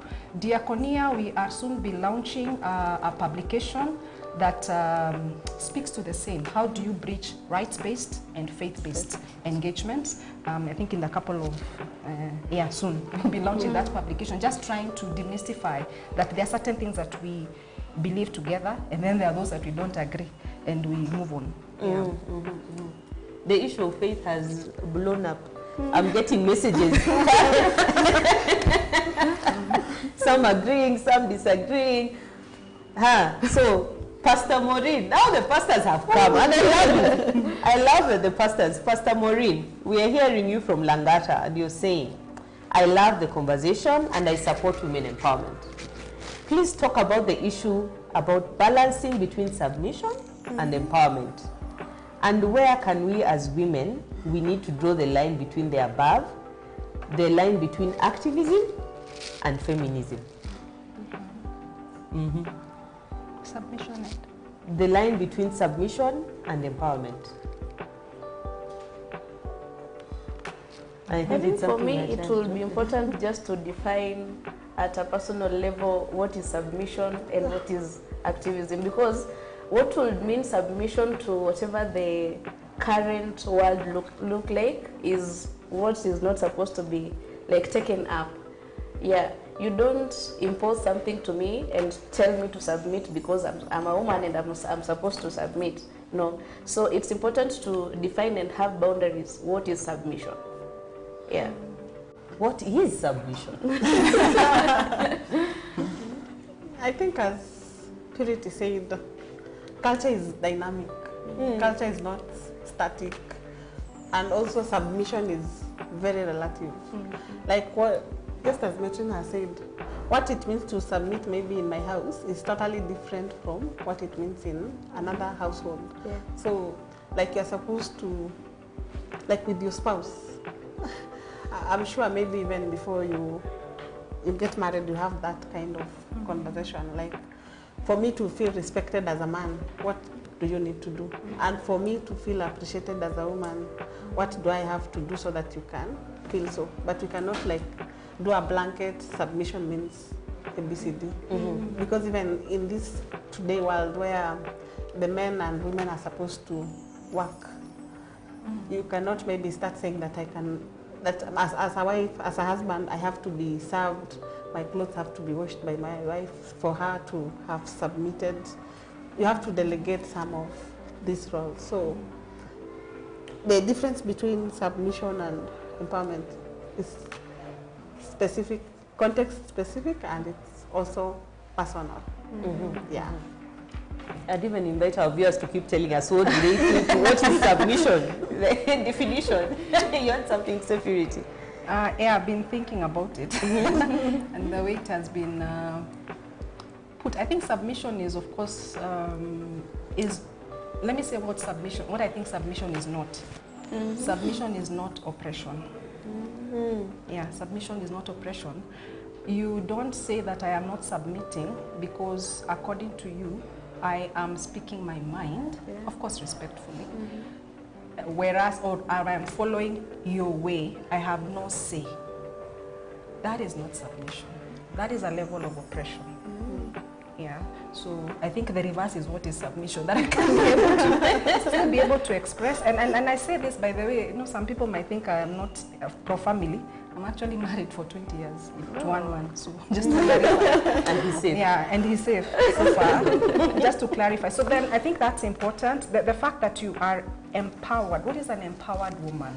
This is a woman who understands who she is. This is a woman who is able to access to use her entire abilities that are God-given to be able to be productive in the world. That is an empowered woman, and this empowered woman is coming to a union where they are coming together and being able to push an agenda with the family to make the world a better place and a better life for themselves. That is that is my view of an empowered woman. She's educated, she has access to resources, and she's utilizing all her abilities to be able to contribute to the family and to a better world altogether. Feminism, I think sometimes the word has been thrown negatively to imagine it is an anti-men. Not necessarily, because feminism, I like saying it's a buffet. There are very many strands of feminism, you know. Of course, there's a radical and all that. But for us as Diaconia, we actually work based on feminist principles. And what we mean by that is that we are very intentional about confronting power and the power structures. And feminism being then that movement that engages and challenges social, political, economic structures that continue to generate poverty, oppression, and violence. So it's not necessarily anti-men, although there are strands, of course, when you read through, there are many strands of feminism, but that is not necessarily. It's just a question of the power dynamics and being able to boldly engage and boldly confront for the betterment of those that are oppressed, in this case, women. If I may add something on feminism, I think for Canadian Food Grains Bank, we use the feminist policy, feminist international assistance policy, which means that which is basically inclusion, like bringing everyone on board. And we just don't like go men and women, but we go further into women. What are the levels of women? Because you know, as women, there are different levels of women. There are women who are educated, some are not educated, some have disabilities, even in terms of maybe racism. So we go into what we call intersectionality, which is part of feminism. And again, people normally just take feminism, they take it as a sort of activism and not feminism. But feminism is just bringing everyone on board and giving them equal opportunities. But activism is agitating for something very specific. And that is what now, maybe when the women are not being given some certain rights, for example, the affirmative action in Kenya, the Constitution has given us these specific seats, but no one is giving it to us. So you have to go into activism so that you can get whatever is being denied to you. Sometimes when I'm training with clergy, or especially bishops, I like to ask bishops, do you have a daughter? And they'll say yes. Do you believe she should go to school? Yes. She should have access to healthcare? Yes. When she's grown up, do you think she should have a piece of land? And many will tell me, I've already bought her a piece of land. So I say to them, but my Lord Bishop, you are a feminist. And they cannot believe. Because I think feminism has just gotten this thing that feminism and empowerment means that we want to shout at men and jump from the rooftop and just be like, I'm not cooking. No, we are feminists, we agree to all these things and we cook. We'll wash your clothes when we are able to and when we can and when we want to, but we will not wash them because you beat us. So I think that's the difference, right? Bere from Thika says, Happy Women's Day. Thank you. And he has a question that is also echoed by someone else about, I'll just put two together. Jacinta from Mulolongo and Brian from Thika, you have almost the same question, and you're saying, in this modern age where women are again empowered, and they can provide for themselves, sometimes even more than the man can provide, what is the role of a man in the woman's life then? And the other part of the question is, if now women can support themselves and they can be providers, basing this on Genesis, where God said the woman is a helpmate suitable for a man, then what is this help that the Bible talks about? Those ones are hard. Transformative masculinity. Is the role of a man only to provide? What is the man providing? It is not only in terms of material support. They are providing security, emotional support. I mean, we should not see just provision for the material things. Like now, since a woman is working, she has her own money, she doesn't need a man. There are many other aspects of our life that men provide by being there. Because I believe most of us, like maybe all of us on this panel, are married. We still have our money, but we still need our men. Oh, yeah. Because they provide more than just the money. Yeah. Even if we have the money, we cannot even get children without the help of our men. So true. And even us sitting here on the panel means that there's probably someone somewhere taking up some other things. Yeah. Yeah. So what is then the meaning of a helpmeet? Scripture.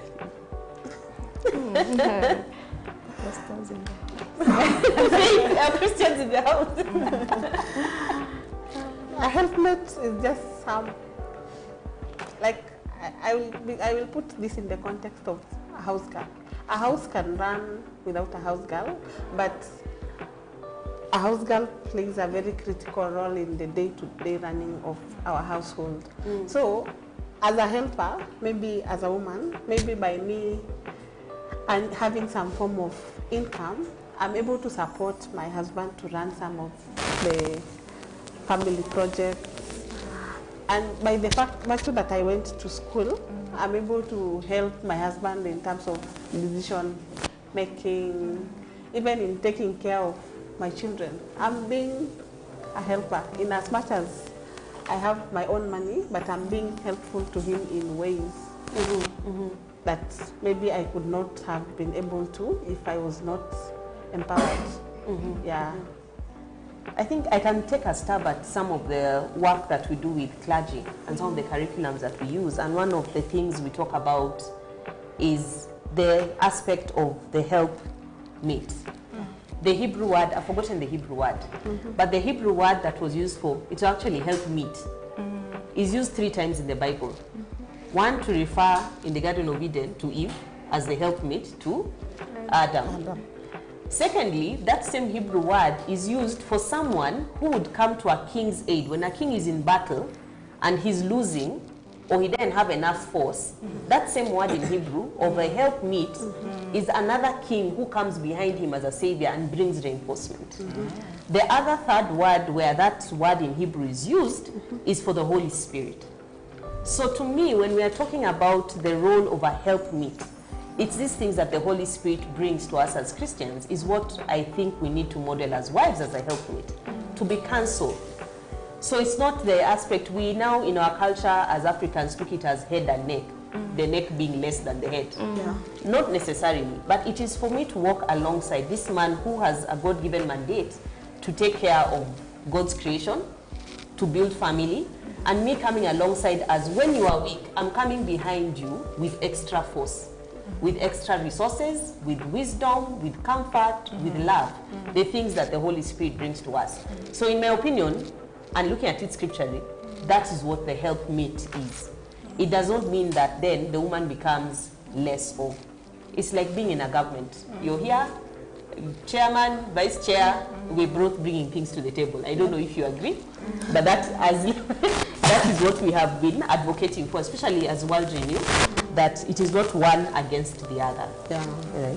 Maybe just thinking loud on what you've shared, as you're talking about women being helpmates and still looking at that perception of saying that women should be submissive. Do you think if I'm a helpmate and I would like to give maybe counsel to my husband, is he going to take it? Of course. Why should he not? Okay.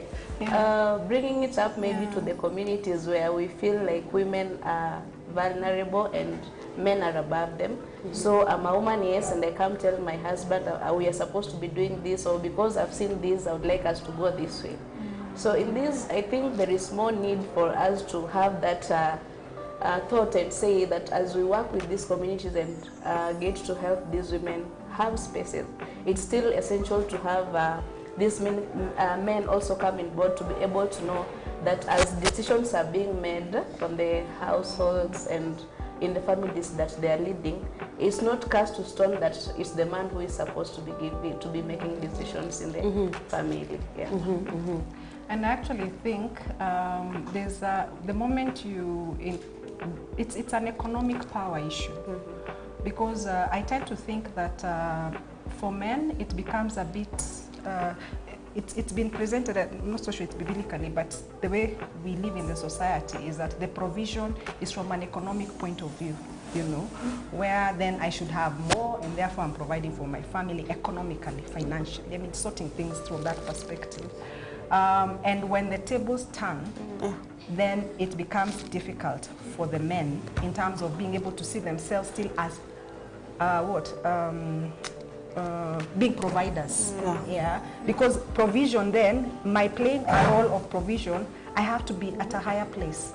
You're not providing from a lower place. But then the way the life has gone is that now, and there are models, by the way, I am aware of so many models within the faith community where even with maybe the women earning more, they are still able to have some synergy and siphoning within the family that is still useful, whereby the men understand their role beyond just having higher income, you know. And the women also appreciate their role, that the fact that sasa you have more income doesn't mean you namea pembe, you know, you have horns. That is not the idea, especially if you're thinking from the faith community.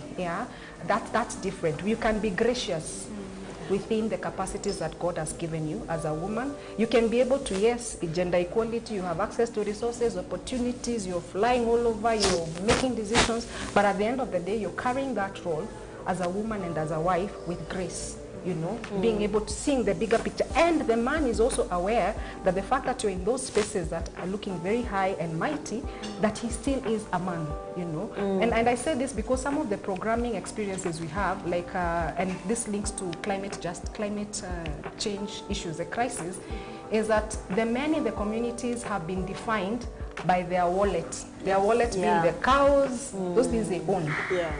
And so when they are wiped out, they are so disgruntled. They don't know then how to be a man, because this has gone. That which defined them as men has gone.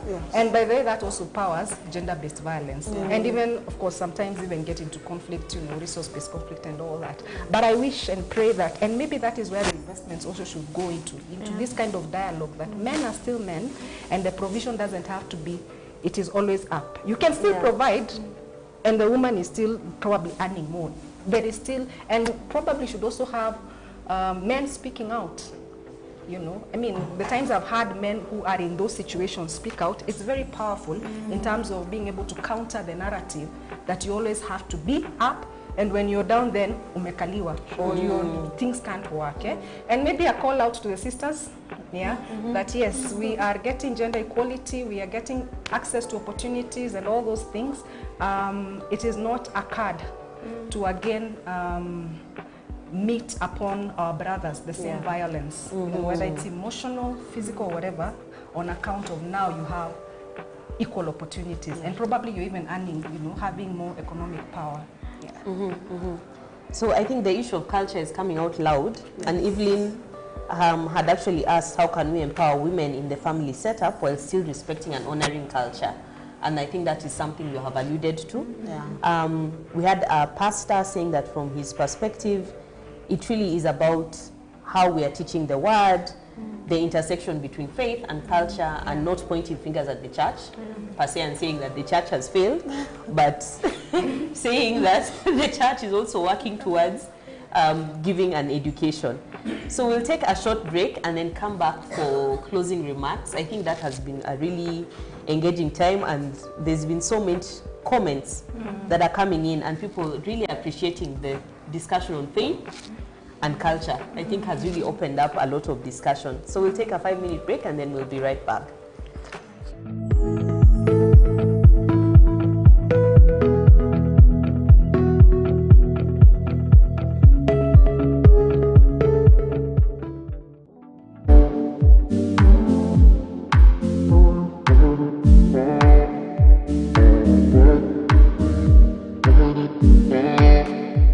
International Women's Day from World Renew Kenya. How wonderful World Renew is supporting women's leadership.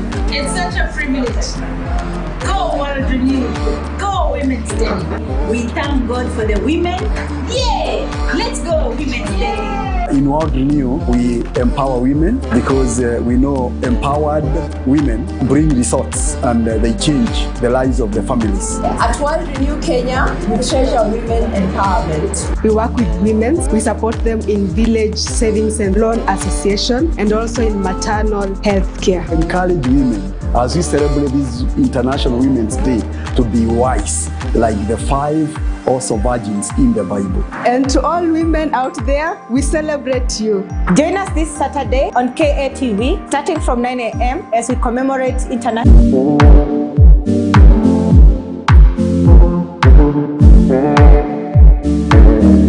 Hapa niko na kina mama ambao wameingia. Mambo poa sana. Labda kwa majina ni nani? Mimi naitwa Lucy Ndinda. Naona pia uko na mwenzako hapa.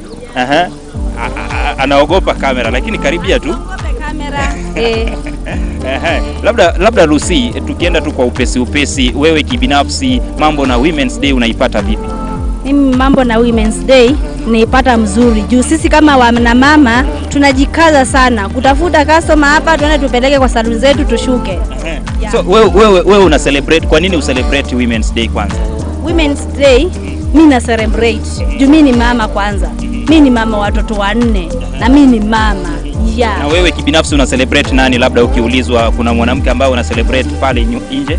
Mimi na celebrate mamangu. Yeah. Una ujumbe gani kuambia mamako akiwatch?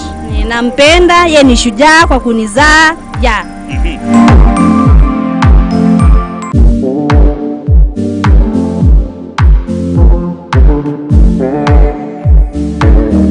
Hi guys, my name is Grace. Happy International Women's Day to all of you ladies, beautiful ladies. To my mom, shout out to you. I love you so much. My sisters, Agi and Leah, love you so much. Enjoy your day. Bye-bye.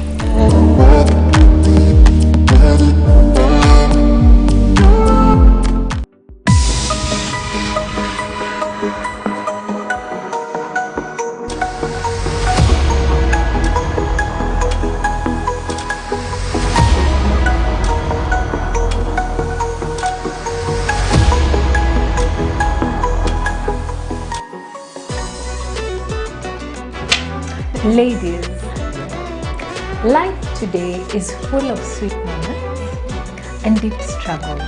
How do we as Christian ladies, like Sisima girls or Christ, navigate it all? Faith, relationships, careers, businesses, finances. Sometimes it can be a bit too much, a bit of a balancing act. And let us face it, guys, staying strong in the faith is never the easiest thing to do. And that's why we are here, to talk, to learn, to grow together. No judgment, no filters, just real talk over a cup of faith.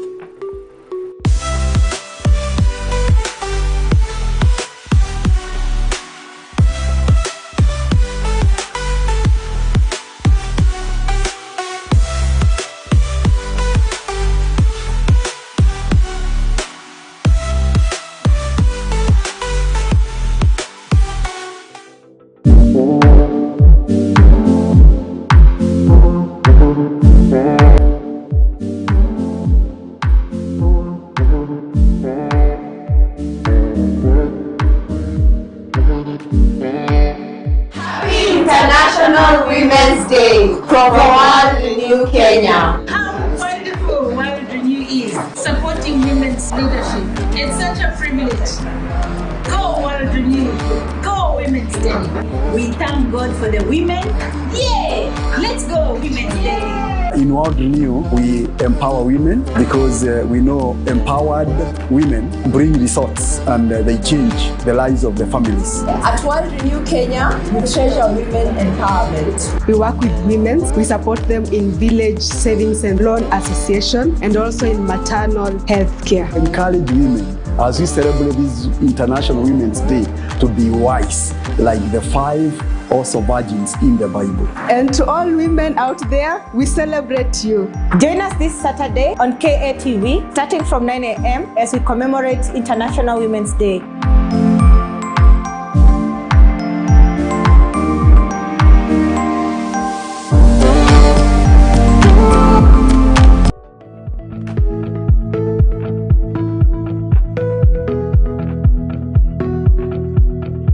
Welcome back from an engaging session. Unfortunately, I think we had left off at faith and culture and submission, and we had opened Pandora's box. But I guess sometimes the point of conversation is to open the box, let everything pour out, and then help people will figure out themselves how to pack the box again and see what still fits in the box and what needs to be thrown out.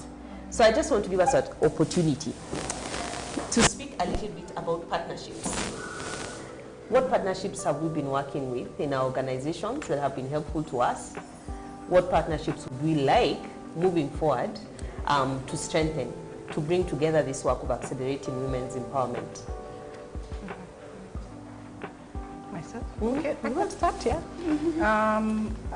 I think we appreciate that the gender agenda is a broad agenda. It's an agenda for all humanity. And so the partnerships really are broad. You're thinking about partnerships, of course, within the faith community.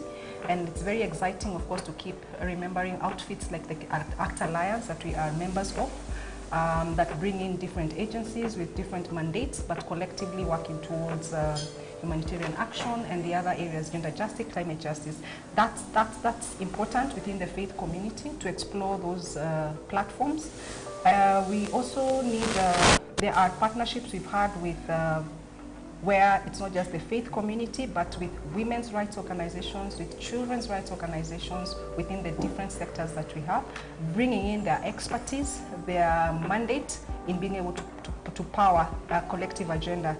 The private sector is also critical in terms of we work in different places. Women are across in different places. When you talk about economic inclusion, for instance, there are businesses, whether it's the banking sector, whether it's the companies where we work, we need to be able to establish partnerships with the private sector to promote gender equality, because there are also issues around gender in those particular companies and the private sector, that also we need to be able to see equality, you know, even equal pay for equal work, those kind of things, because then we carry all this, the fact that a woman is seen less, we go with that notion even within the companies that where we are working. Some of the companies perhaps may not have policies, you know, that then promote gender. It's just the other recently that we saw, you know, now for maternal issues, men and women, you know, men will go for a certain time, you know, and all that. So I think those are important partnerships in being able to push the agenda, and also being able to work together with international organizations. We all have a different role. We're able to caucus certain agendas at the international level, at the regional level, and also at the community and at the national level. Those are important partnerships that we need to be able to explore. And whether it is through funding or technical capacity building or solidarity. I mean, the things we are speaking about here were canvassed through the UN system. You know, the Beijing Platform for Action was a global thing that then comes down to Kenya, and it is domesticated in one way or another. Those are important partnerships in this gender agenda. Thank you very much. As for me, as I said earlier, I'm working for the Canadian Footprints Bank, and we work through partnerships. For example, the Canadian Footprints Bank is working in Kenya, but it is not directly implementing the projects that we are doing. It's a global response to hunger, and our mission is to end hunger. So we work through member organizations who have now partner organizations. For example, in Kenya, we are working with NCCK, we are working with Atra Kenya, we are working with Fadhili Trust, we are working with also UDO, and the staff from CFGB are being hosted at World Renew. World Renew is a member organization. So basically what I'm saying is that CFGB cannot work without partnership. Like, it relies on partners to implement its activities. So we are very passionate and we contextualize everything to go according to what our partners will need. Like for example, in our program, we are working in 3 regions: Ethiopia, Chimanimani, and Kenya. But whatever is, although we try to implement things at the same level, but we contextualize according to the partners and to the laws of that specific partner. So we are very passionate about it, and we not only partner with our partners, but also we work closely with government, officials, CBOs, and also we attend like global forums like the COP28 so that we can know what is going out there and what we need to do to up our game. We are also a member organization of ACT Alliance because CFGB basically consists of 15 Canadian churches. So, and even most of our donors are churches and Christians. So we are very passionate about partnership and we look forward to doing more to our partners. Thank you. So for ABS Funding, we are implementing partners. And I would say in the interventions that we do carry out, we've got different partners that are getting to fund us to be able to do the interventions in the communities, starting right away with World Renew, who are the ones that are funding the projects we are doing on maternal and newborn child health and adolescent reproductive health. So it's important to mention that each and every intervention that we are carrying in the different communities that we are serving in the region have got the different partners. For instance, we have a project, the Coast Integrated Peace and Livelihoods, which is funded by the Bread for the World. We have the WHH also funding us in a project in the communities. But more importantly, as we look at these interventions, they are both tailored towards gender equality, even as the interventions are being carried out in the fields. And so it's important to have maybe partnering with the Ministry of Health, which we do, to be able to give whatever pertains to the maternal health for these women and children in the community. And also important to partner with the non-governmental organizations and stakeholders working within the regions that we are in, so that together we can bring greater impact to the community. Yeah, thank you. Thank you so much. Thank you so much for taking your time on this special day, and also thank you to our viewers for having listened in and even been a huge source of engagement and encouragement even as we sat here and dissected through these issues. Ours has been to unpack all these things, help you see and think about the girls, the women, your mothers, grandmothers, aunties, and on this International Women's Day, our question to you is, what is your take home today and what is going to be your role in making sure that women have equal rights and are also coming to the table in terms of resources and decision making? Thank you so much, Purity, for your insights, and Caroline and Metrine. I know some have had to travel from really far to be here with us on a Saturday morning. Thank you so much for your time and your expertise. And as we wind up, we'd just like to say that World Renew is in partnership with KATV. And in this ongoing partnership, we are looking forward to having more episodes that will be covering more on our work in health, in gender, food security, and livelihoods. And we hope that you'll continue to stay tuned and engage with us and with our work. Have a very beautiful International Women's Day.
KATV, understanding the mind of God.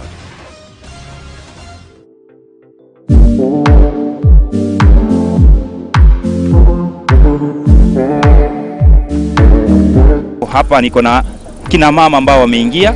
Mambo Poa sana. Labda kwa majina ni nani? Mimi naitwa Lucindi Inda. Naona pia uko na mwenzako hapa. Anaogopa kamera lakini karibia tu. Kamera. Labda Lucy, tukienda tu kwa upesi, wewe kibinafsi mambo na Women's Day unaipata vipi? Mimi mambo na Women's Day naipata mzuri. Juu sisi kama wana mama tunajikaza sana kutafuta customer hapa tuende tupeleke kwa saluni zetu tushuke. So wewe una celebrate, kwa nini celebrate Women's Day kwanza? Women's Day mimi na celebrate. Juu mimi ni mama kwanza. Mimi ni mama watoto 4 na mimi ni mama. Na wewe kibinafsi una celebrate nani, labda ukiulizwa kuna mwanamke ambaye una celebrate pale nje? Mimi na celebrate mamangu. Una ujumbe gani kuambia mamako akiwatch? Nampenda, yeye ni shujaa kwa kunizaa.